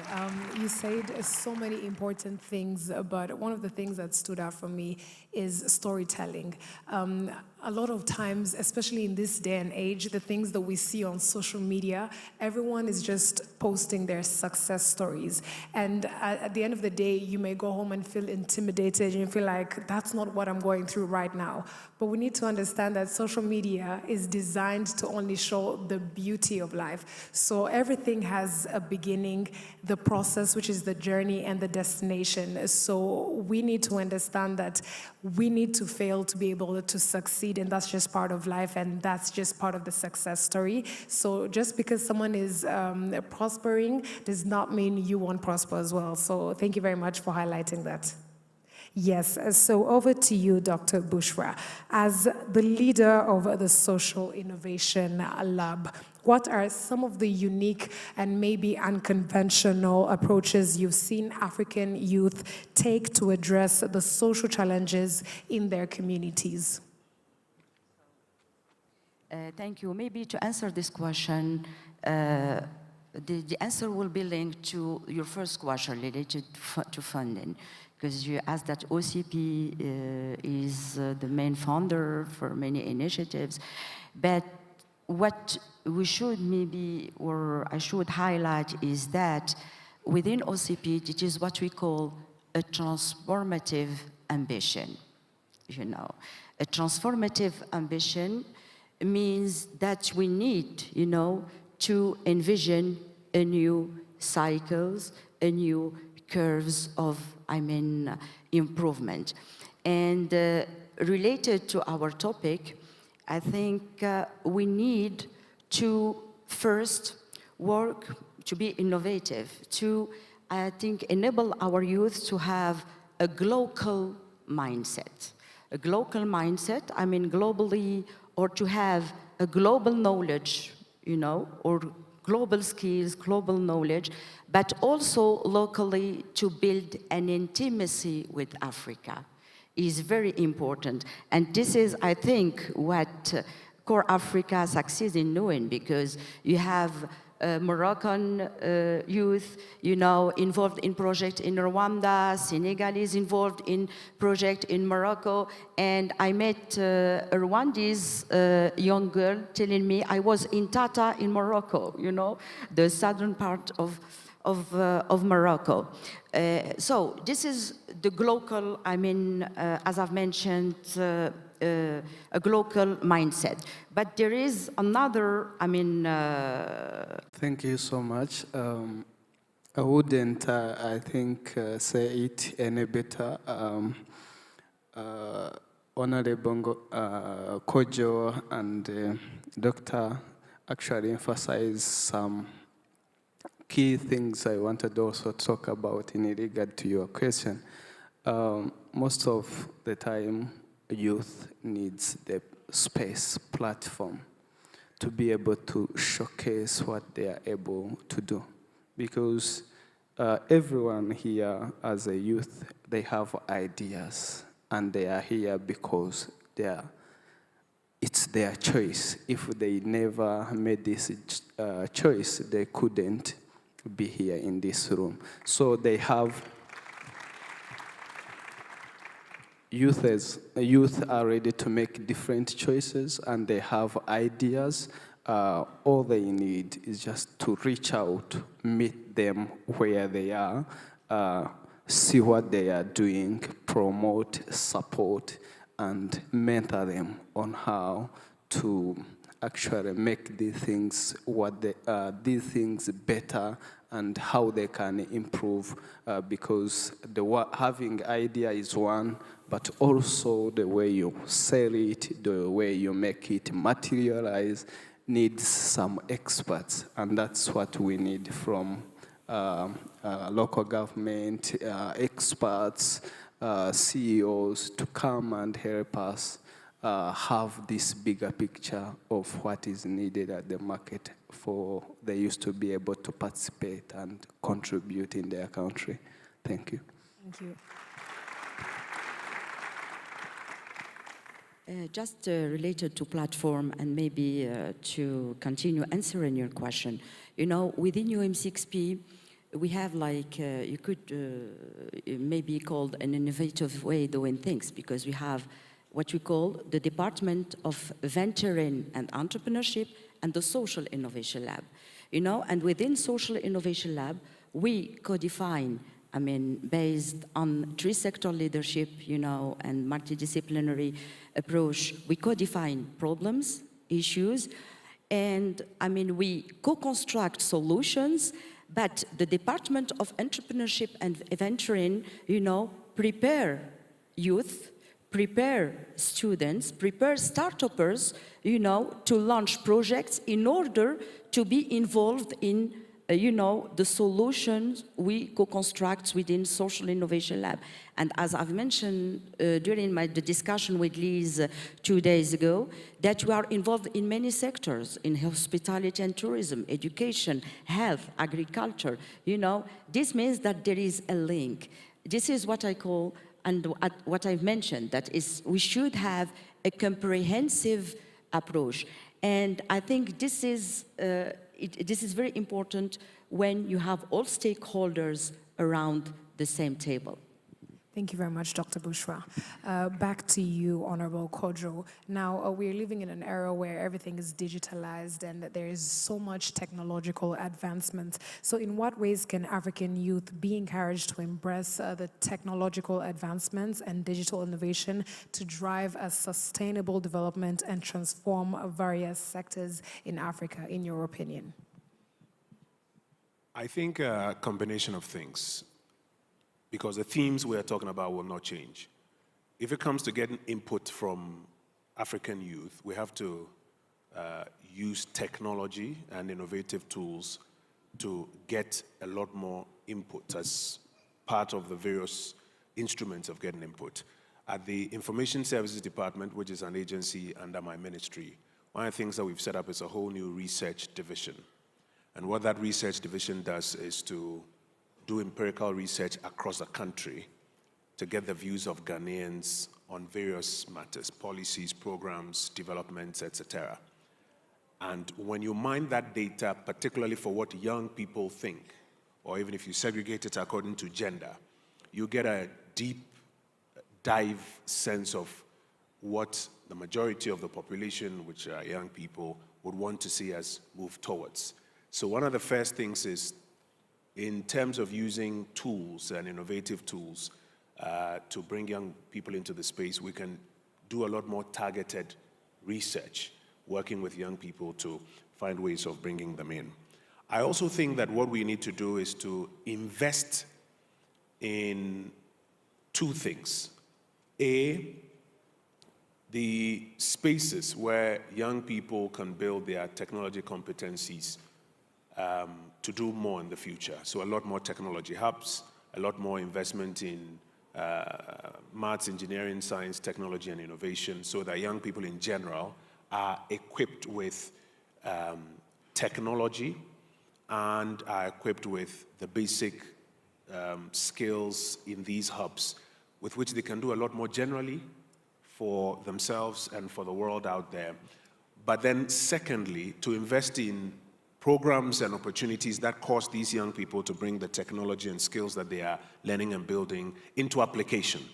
So you are not just, creating more spaces for young girls to learn STEM and, young people to go into technology hubs, but you are now bringing them into some practice spheres where they can use the kind of technology that you are investing in and exposing them to solve local problems. There's a program that we're running in my constituency currently. My constituency is a farming constituency. Cocoa farming has been our major thing. One of the things that we've just started working on is to pick 107 young people who are unemployed and to put them through a program where they can learn the modern skills using technology, etc., of cocoa farming, an acre each, so that's about 107 acres of cocoa. And the revenues from that can help improve their own livelihoods and the livelihoods of the community. But embedded in that is an exposure to technology tools that are going to help us to do baseline data gathering, tracking of these programs as they go along, so that the kind of results and learnings from the mistakes that are being made will be faster than it would have been without all of this technology. So you invest in technology, you're investing in opportunities that allow them to use this technology to solve real problems, and then at the same time, you are using their input and their feedback using technology to redesign or to improve the kind of process flow moving forward. And I think that in between these, we can do a stronger triangulation between technology, young people, the opportunities and problems out there. Yes, thank you very much for that insight. Honorable to you, Honorable Musoni. In your opinion, what are the top 3 skills that you think, or qualities that the African youth should cultivate to effectively contribute to the development and the transformation of Africa, or the Africa that they want? That's a hard one. I think what comes to my mind quickly is curiosity, wanting to learn constantly.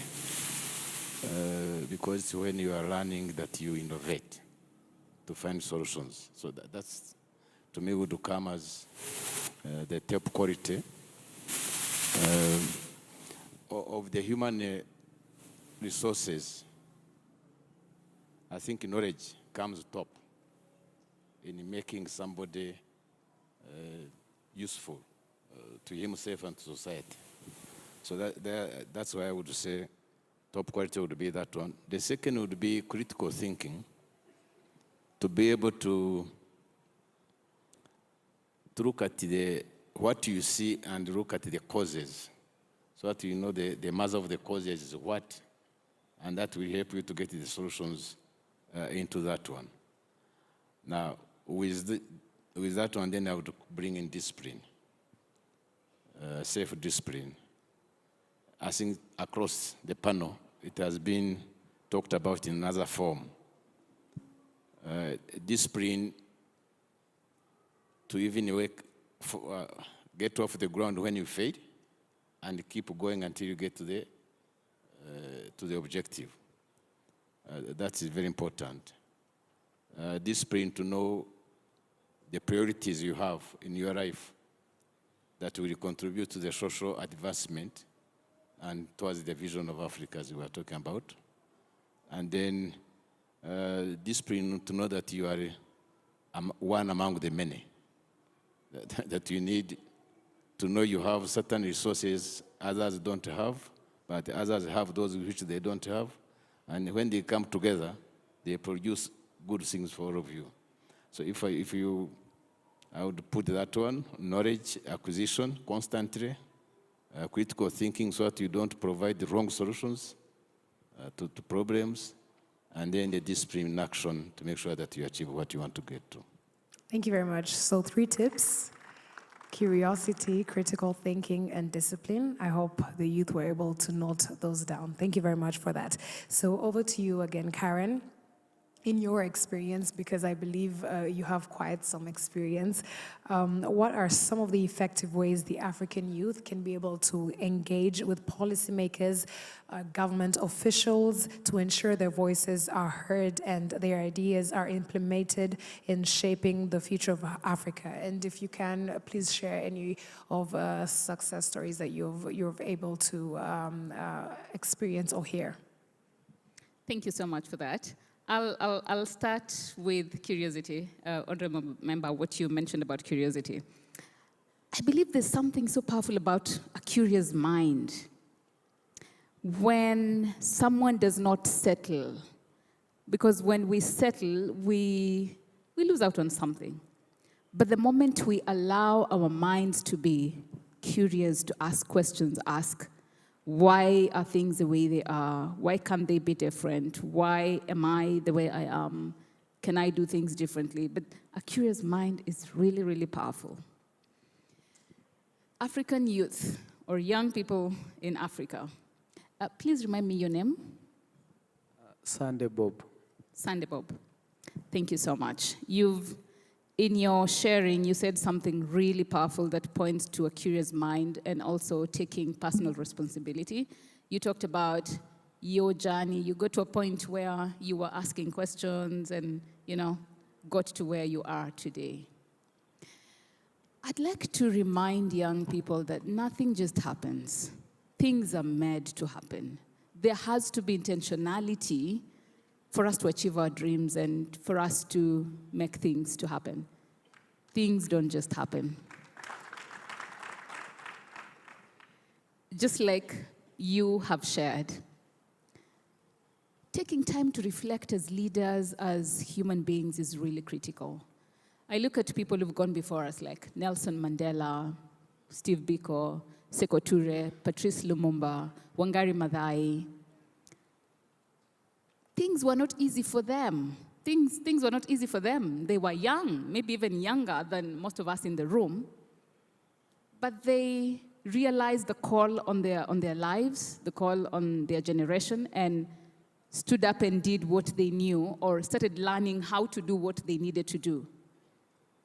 And that can only happen when there's a level of personal responsibility. There's collective responsibility, but there's also personal responsibility. Are you happy with where you are? Are you happy with your life? Are you happy with the situation you find yourself in? Are you happy with everything in your nation? Or are there things you can begin to do at a personal level to make a change, to inspire, to encourage somebody, to just make things to change? Because Africa is not going to change, and especially unless we shift our mindsets. A lot of times I have interacted with individuals and African leaders and African human beings who sit back and wait for change and transformation and help to come from elsewhere. Yet we have the power. Look at our beautiful culture. Our language is a gift. It's a powerful tool. And I love the fact that right now, all Africans are learning to speak Swahili. That's a really, really powerful tool. So those little things about self, about discipline that you talked about the mind, about how we relate with each other, it's really powerful. There's a South African term called Ubuntu, that I am because you are because I am, and therefore we are. That how I live my life and the decisions I take actually, eventually, would impact on somebody else. So would we sort of pursue common good for each and every one of us and just be good African citizens? There's a price to be paid. And for young Africans, my question to you is, are you ready to pay the price for the colonial generation? And even on your own life, are you ready to pay the price? Because there's a price to be paid.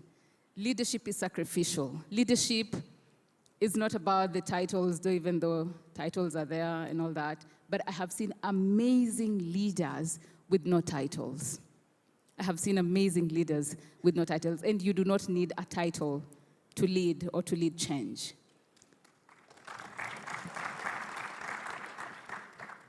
And you know, today you're young.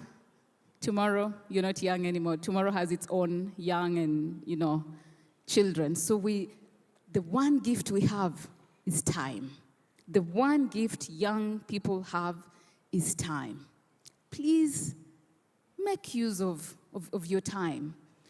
And you asked about a success story. You know what? I believe I have lived a purposeful life. I believe, and I was lucky enough, but also I had a curious mind to discover my mission and my purpose when I was young, so that then I started engaging at a young age. And you also asked about how can young people sort of begin to engage with policymakers and in uninvited spaces and invited spaces. Curiosity is key. Taking responsibility is another. Self-training and even signing up for courses to understand, for instance, how do you negotiate? For instance, today, if Parliament called and said, we want to hear the voices of young people on this policy, are young people organized enough, and do they know how to engage that they will get to Parliament and raise their voice in a responsible way that then in future, the older generation and the senior citizens will say, you know what, we have to have young people in the room. There has been a misconception that young people are rowdy, they're thugs, they're this and that, they don't know what they want, they're confused, but that is not true. That is not true. And of course, with capacity building, everybody can learn to communicate well, to negotiate, and to present the ideas of young people. So that's what I would say. Thank you. Thank you very much, Karen. And another opportunity of youth being able to engage with policymakers is Sunday, the opportunity he just had to come and interact with honorables and distinguished guests. So that's that. And let's listen to Karen. We don't need to be presidents to lead change. So the slightest thing can be able to contribute to your ability to enact change. So let's just start with our surroundings and the opportunities that we have. So over to you, Dr. Bushra.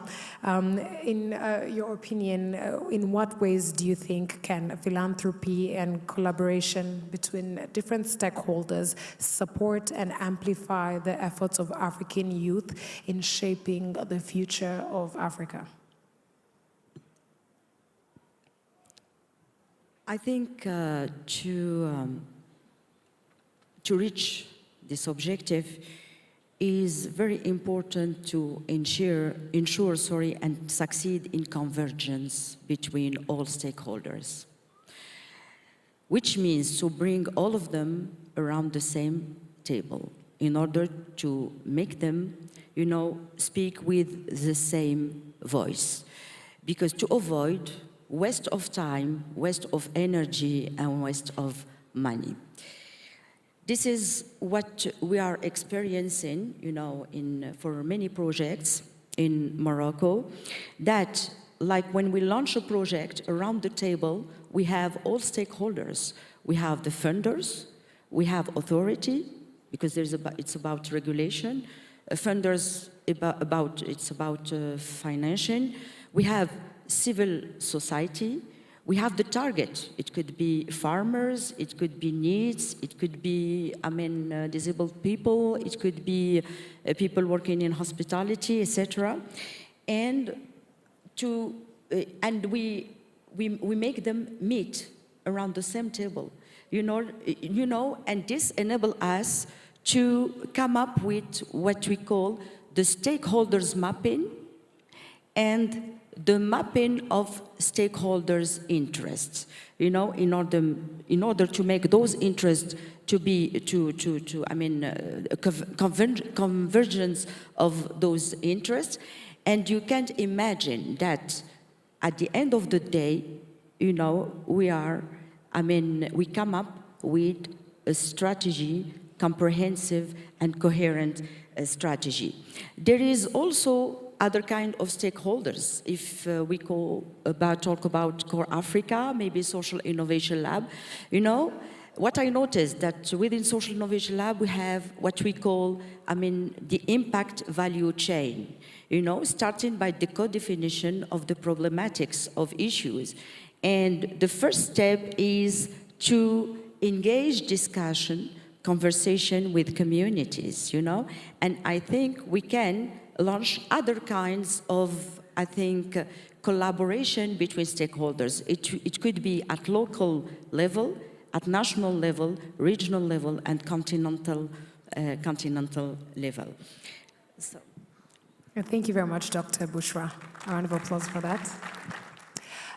Over to you, Sandy. As a youth, like I said, you know the problems that the youth face, but in your opinion currently, do you think youth engagement in such spaces has increased? Do you think the number of the youth that are attending such spaces of involvement and engagement and contribution towards the growth of their nations, the continent, has the number increased, or there's still a lot more to be done for the youth to be able to partake in such activities? I think there is a lot needs to be done when it comes to creating platforms and spaces for the youth to participate. And also the need to match the words and the ministry agendas with the youth. Sometimes you find that the agendas and policies are good, well described, the target is clear, but when it comes to matching the policy and the need and how to reach out to these youth and creating the platform for them to be incorporated, there is some disparity. I think we need to, as policymakers, as the people in the office, they need to match this gap of creating more spaces and avoiding or minimizing the disparity between the words and the policies and what is in the grassroots. Thank you very much. That's very important. So, Honorable Kojo, how can the youth be actively involved in the development through volunteerism? We just have to get up and volunteer. It's as easy as that. It's as easy as that. We just have to get up and volunteer. I visited a community known as Anyo Junction near Cape Coast in the central region of Ghana, and I met a young man called Daniel. He's one of the CorpsAfrica volunteers. He is the volunteer for the community. There's a young man who is a person living with disabilities. He's from northern Ghana. He doesn't speak the language of the community, but left northern Ghana, came down there into southern Ghana. He's been living in the community, and though he didn't or doesn't speak the local language, it's been working with them, providing, community support, and they are building a school to provide education for some of the young people in that school. And it reminded me of a 2007 publication by Alice Walker. I think I referred to it yesterday when we were at Rwanda, that we are the ones we have been waiting for. There's no group of elders somewhere up there who have a bag of solutions that they are going to drop down to solve the problems around us. There's no colonial power that is coming to save Africa. There's no higher power. There's no higher power. We are the ones we've been waiting for. And nothing beats just getting up and going out there and starting the exercise of trying your hands at it. You will make mistakes. It won't be perfect from day one, but in trying and trying and trying again and correcting it, we're going to be able to build that capacity to help resolve some of those issues. So it's just as easy as just getting up, going out there and volunteering and doing your best at it. When the president of Ghana invited me to be a deputy minister at the age of 35, I had never held such an office before. I had no clue how to go about it. When a year later, when I was 36, when he asked me to become the substantive minister, I had no idea how to actually administer that office. But when it dawned on me clearly that there was nobody with a cape coming to save me, I needed to just put my hands to the wheel and do it. I built a team of young people around me. My average secretariat staff age, I think, is about 30 years. Just a team of young people who are crazy and passionate. Let's do it. We may not get it right from the beginning, but we'll do it and do it and do it and do it and do it again until we get it right. So to young people out there, I'd say, let's just go out there, let's just volunteer, let's try it, let's make mistakes. We'll get it right somewhere down the line. Thank you very much. Let's get our hands dirty is the moral of the story. Yes. So, Honorable Musoni, as a Pan-Africanist, what do you consider to be some of the key challenges that the African youth face today? And in your opinion, how do you think they can be able to overcome these obstacles and realize their full potential? Thank you very much. There are many and diverse, depending on different countries you are in. If you are in Somalia, you are in Sudan, you are in Congo, Eastern Congo, and so on, then the biggest challenge is going to be security. Somewhere else you have famine and so on, so that's another challenge. To think out the collective challenges, partly I would say they are not of their own creation.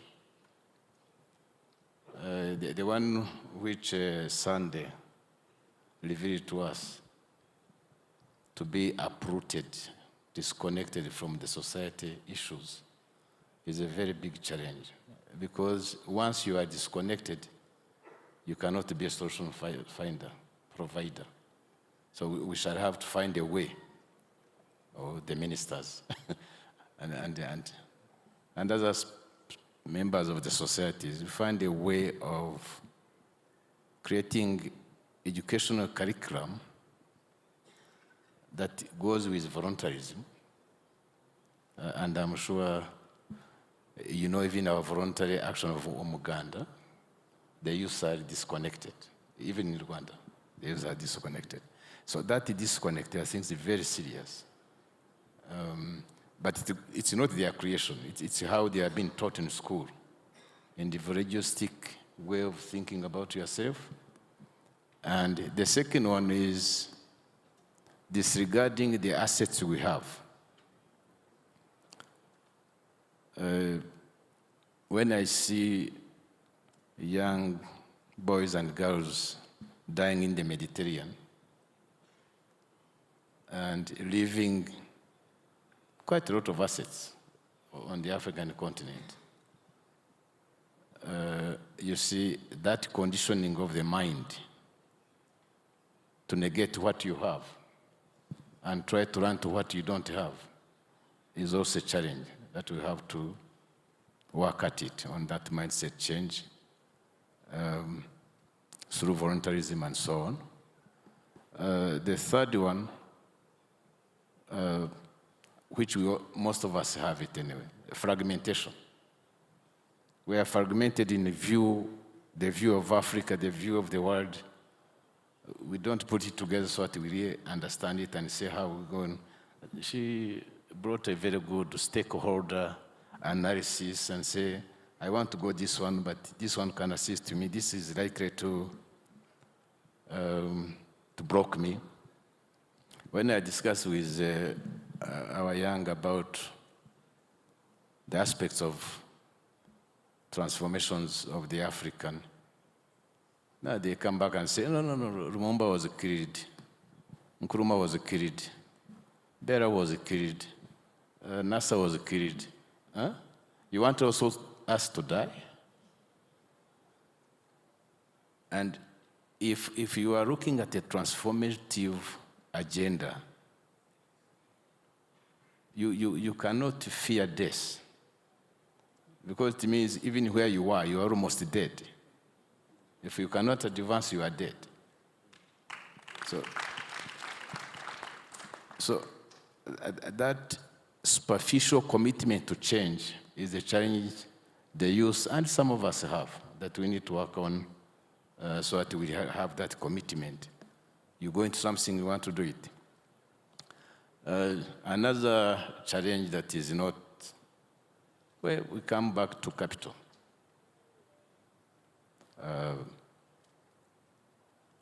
Definitely, what I have accumulated, a young person of 25 doesn't have. So there's that capital that has to be brought together so that people with ideas can get the capital. But I will come back to what was mentioned.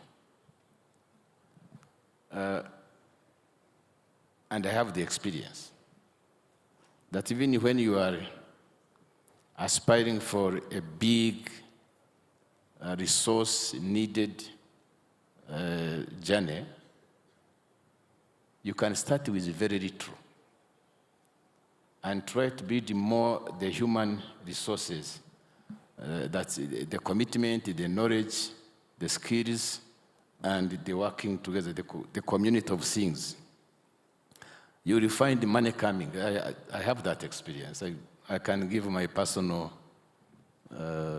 journey through life. I have seen where poor people giving very little amounts to very big sums that make changes in this country, for example. It happened, and it's still happening. So there should not be faint, because again, every time when we discuss, I'm sure my colleagues are here, every time we discuss, an idea comes and says, but I don't have a capital. But no, you can start with what you have. Start small, and then grow it. And that's the only way we can move forward on that one. So the last one, challenge that we have, now I'm also talking as a youth, is dependence on knowledge. We don't find a young African mind wanting to create solutions. I think, I know you had M-Pesa yeah, from Kenya, but all other solutions you find are globally. And when you are implementing them, they are not as compassionate to you as the one who has used them and found that one. So it's critically important to release their creative mind so they can provide the solutions that goes with the conditions of Africa. Thank you very much, Honorable Musoni. Thank you very much for that. Now, over to you, Karen, very quickly. How can the civil society... In actual fact, I challenge our researchers in the universities. Yes. Said, look at all solutions we are getting from the East and the West. Where is our solutions from you? And on analysis, we found they do researches so that they send them to Europe for accreditation, not researchers to provide solutions to our problems. So again, it comes to education systems you have. How do we create learners and teachers that are focused on our problems? Yes. Solution. Thank you very much. Maybe about the education part, Karen is going to talk about it briefly. How can civil society organizations support education and skills development of young Africans, particularly in areas such as leadership, entrepreneurship, and digital literacy? Briefly. I would, again, pick up from where you left off. Research. I think for a long time we've designed solutions and projects and things like those on hearsay, not on factual data and information. Like, for instance, what's the rate of youth unemployment in Africa? How many young people have skills? How many do not have skills? How many dropped out of school? How many young women have jobs? How many young persons with disability have jobs or do not have jobs, have skills, do not have skills? That study is critical to then shape policy. And civil society and, of course, learning institutions of higher learning have a key role in that. So information and actual data and information is critical to drive change. And I would actually say that CSOs should also then be data-driven in terms of designing the projects they design, because then only in that way are we able to have impact. Number two, monitoring and evaluating what we do, because sometimes you have a clear path to a solution, but then you reach along the way and realize, no, things are not working the way we thought they would, or we're not receiving the results we thought we would receive. So it's important to do evaluation, monitoring, reporting, but the most critical component is engaging the communities in just finding out what is the issue, what is the problem, what do you think is the solution, how is this working, how can we change this? But again, a lot of times, different sectors come up with solutions designed elsewhere and say this community needs water, and give the water to the community or to the village without realizing that, oh, it's actually a different problem that is more critical, than that. So evaluation, reporting is critical. Community participation is also very, very important. And of course, just showing up. I believe showing up is really critical. And I believe as well that transformation happens when we show up, even when we do not know. Because not every person, even the topmost person at the nation or an organization, has the answers. Sometimes we do not have the answers. But just by showing up and saying, what can we do together? What do you think is the solution? What do you think we can do? How can we experiment here and there? Just showing up and being vulnerable and true and authentic, it makes a difference. Most importantly, I think, this is not just for civil society or the government or private sector or any other sector for that matter, modeling what we talk about is critical. Because a lot of times we say we're holding government to account, we're making noise about this and that, but when you come into our own private spaces, in our organizations, how do we manage resources? How do we manage finances? Are we accountable? Do we listen? Do we genuinely listen to understand, or we listen with the intention to just respond? So the most critical thing is to also just lead by example. Yes.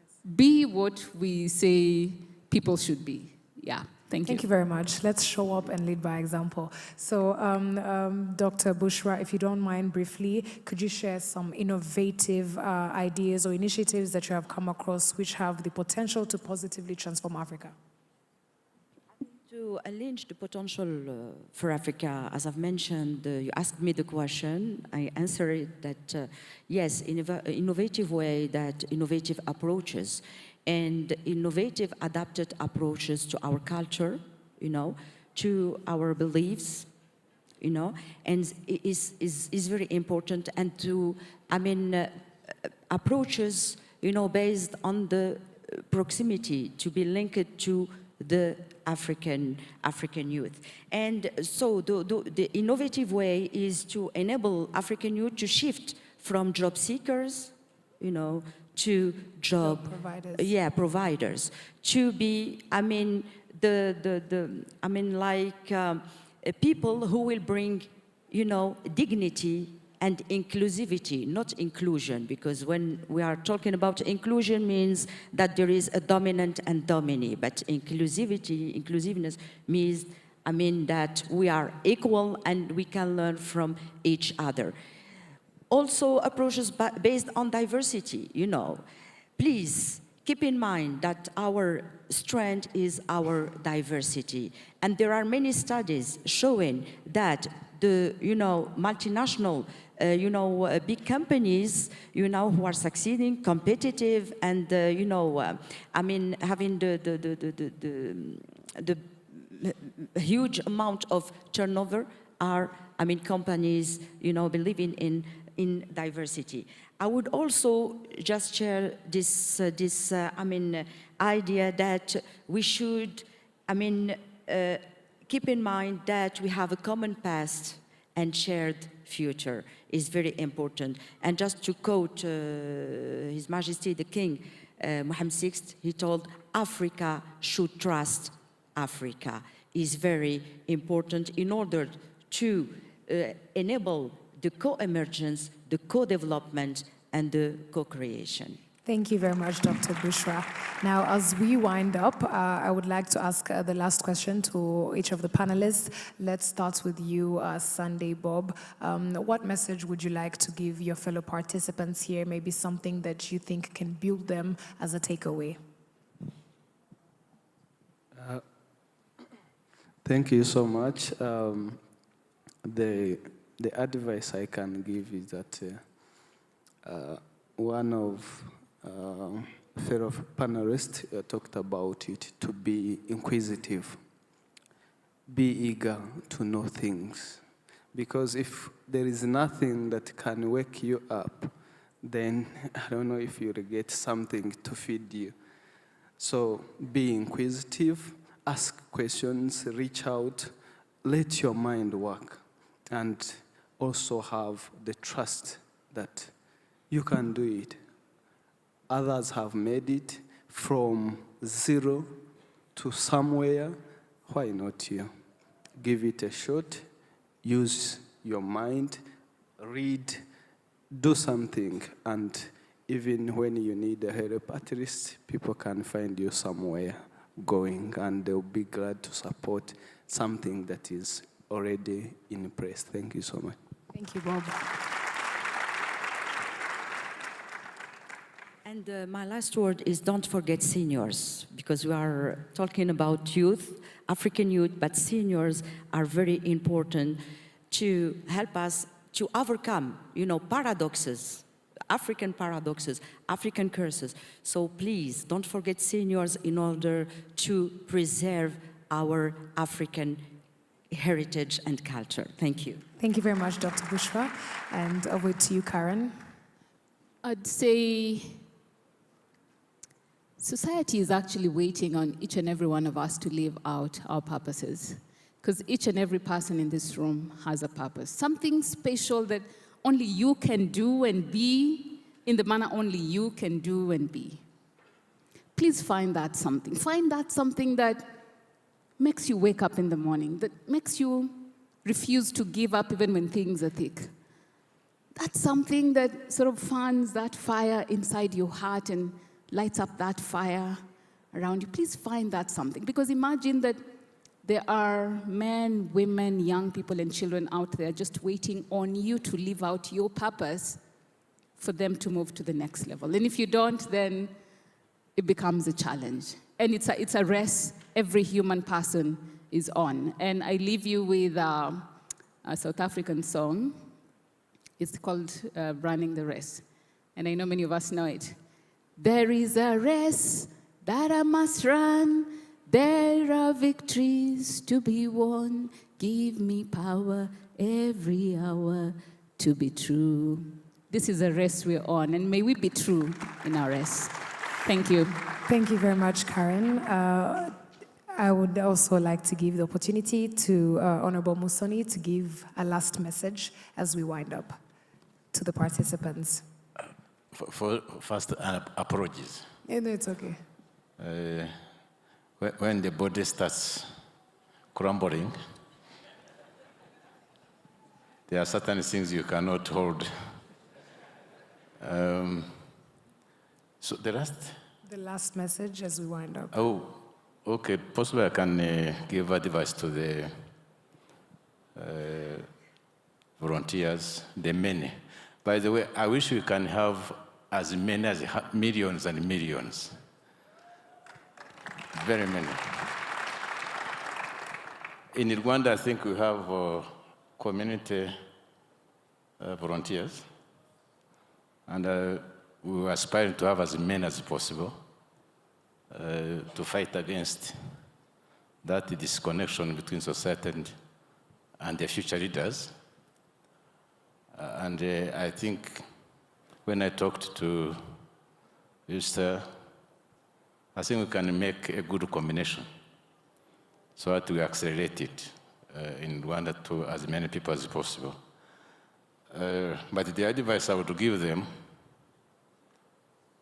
the advice I was given long ago, issue of humility, that you have to commit suicide. You have to die before you become a good volunteer who can get the trust of the people so that you can eventually live sustainability. When you go with the notions that you are educated, university graduate, you know it all, most likely you'll go through the emotions of community development, but you won't leave much behind. So that's the advice I would give. That the second one, really, the Africa you want will be achieved. There is no question about it. It shall be achieved. But it shall be achieved until a critical mass of the Africans abhor the conditions of Africa. If as many of us as possible feel as if we are cheated to keep being the poorest continent, the most ill continent, most fights, aren't we? Most wars on the continent. Peace and security, poor governance, human rights. You see the rankings of Africa and you say, aren't we as good as others? What are we missing? What should we do? So as we go into community development, volunteering, let us also keep thinking the Africa we want to create, which will be good for our grandchildren. Thank you. And your children. Thank you very much. And last but not least, Honorable Kojo. Let me take advantage of this opportunity to thank CorpsAfrica and all here for the opportunity to be on this panel and to learn all of these lessons that have been shared. I think it's edifying for all of us who are here. My last word will be to the volunteers, and it's a simple word: service. Continue serving. You're on the right path. Continue serving. It is the only way you can really make impact in the lives of your fellow Africans. Thank you for the opportunity. Thank you very much. And once again, I would like to thank my panelists, Honorable Kojo Opong Nkrumah, the Minister of Information from the Government of Ghana, Honorable Musoni Prote, Pan-Africanist Movement Chair and Rwandan Chapter. Thank you very much. Karen Wakoli, the Founder and Executive Director of Emerging Leaders Foundation Africa and Interim Executive Director of Emerging Public Leaders. Thank you once again. I would also like to thank you very much, Dr. Bushra Ramuni, the Director of Social Innovation Lab. And last but not least, thank you very much, Sunday Bob, for being part of this panel. Yes, so and I would like to thank All Country, CorpsAfrica, together with MasterCard Foundation for this opportunity for everyone in this room to learn. And I would like to remind everyone that there is a lunch, so please do not go very far. Lunch will be served right outside. Continue to enjoy your day, and thank you very much for listening. Thank you so much. You did so well. Thank you. Thank you to you all. Thank you, Martina, and to our honorable guests and panelists. Just to remind every single person that, as they've said, the rest doesn't end here. We still have quite a lot of celebration in the afternoon. We hope you enjoy your lunch, and we'll see you back here in a few minutes. Thank you so much. So as spoken, the lunch is going to be served right outside. It's called Kivu. So if you go straight up, all the way to the tent that is going to be right outside, you'll see a panel, but you're welcome. Hope you enjoy your lunch. Thank you.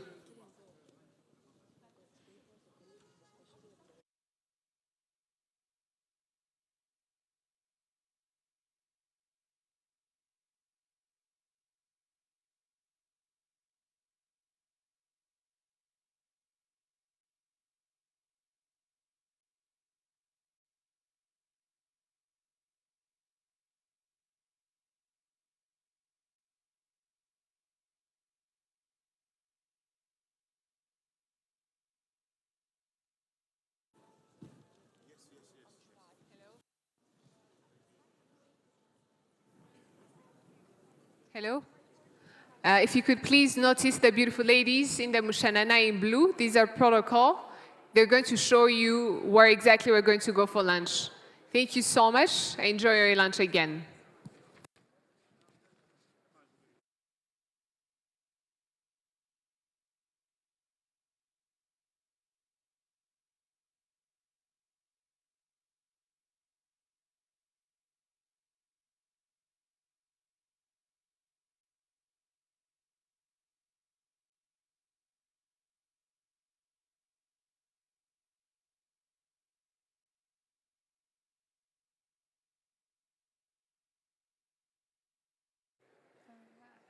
Thank you, everyone. We're going to do a few rounds of preparation, so we're hoping we could all exit and go have lunch, and we're going to be meeting back at 1:40. 1:40, everyone. We look forward to having you back here. Thank you so much.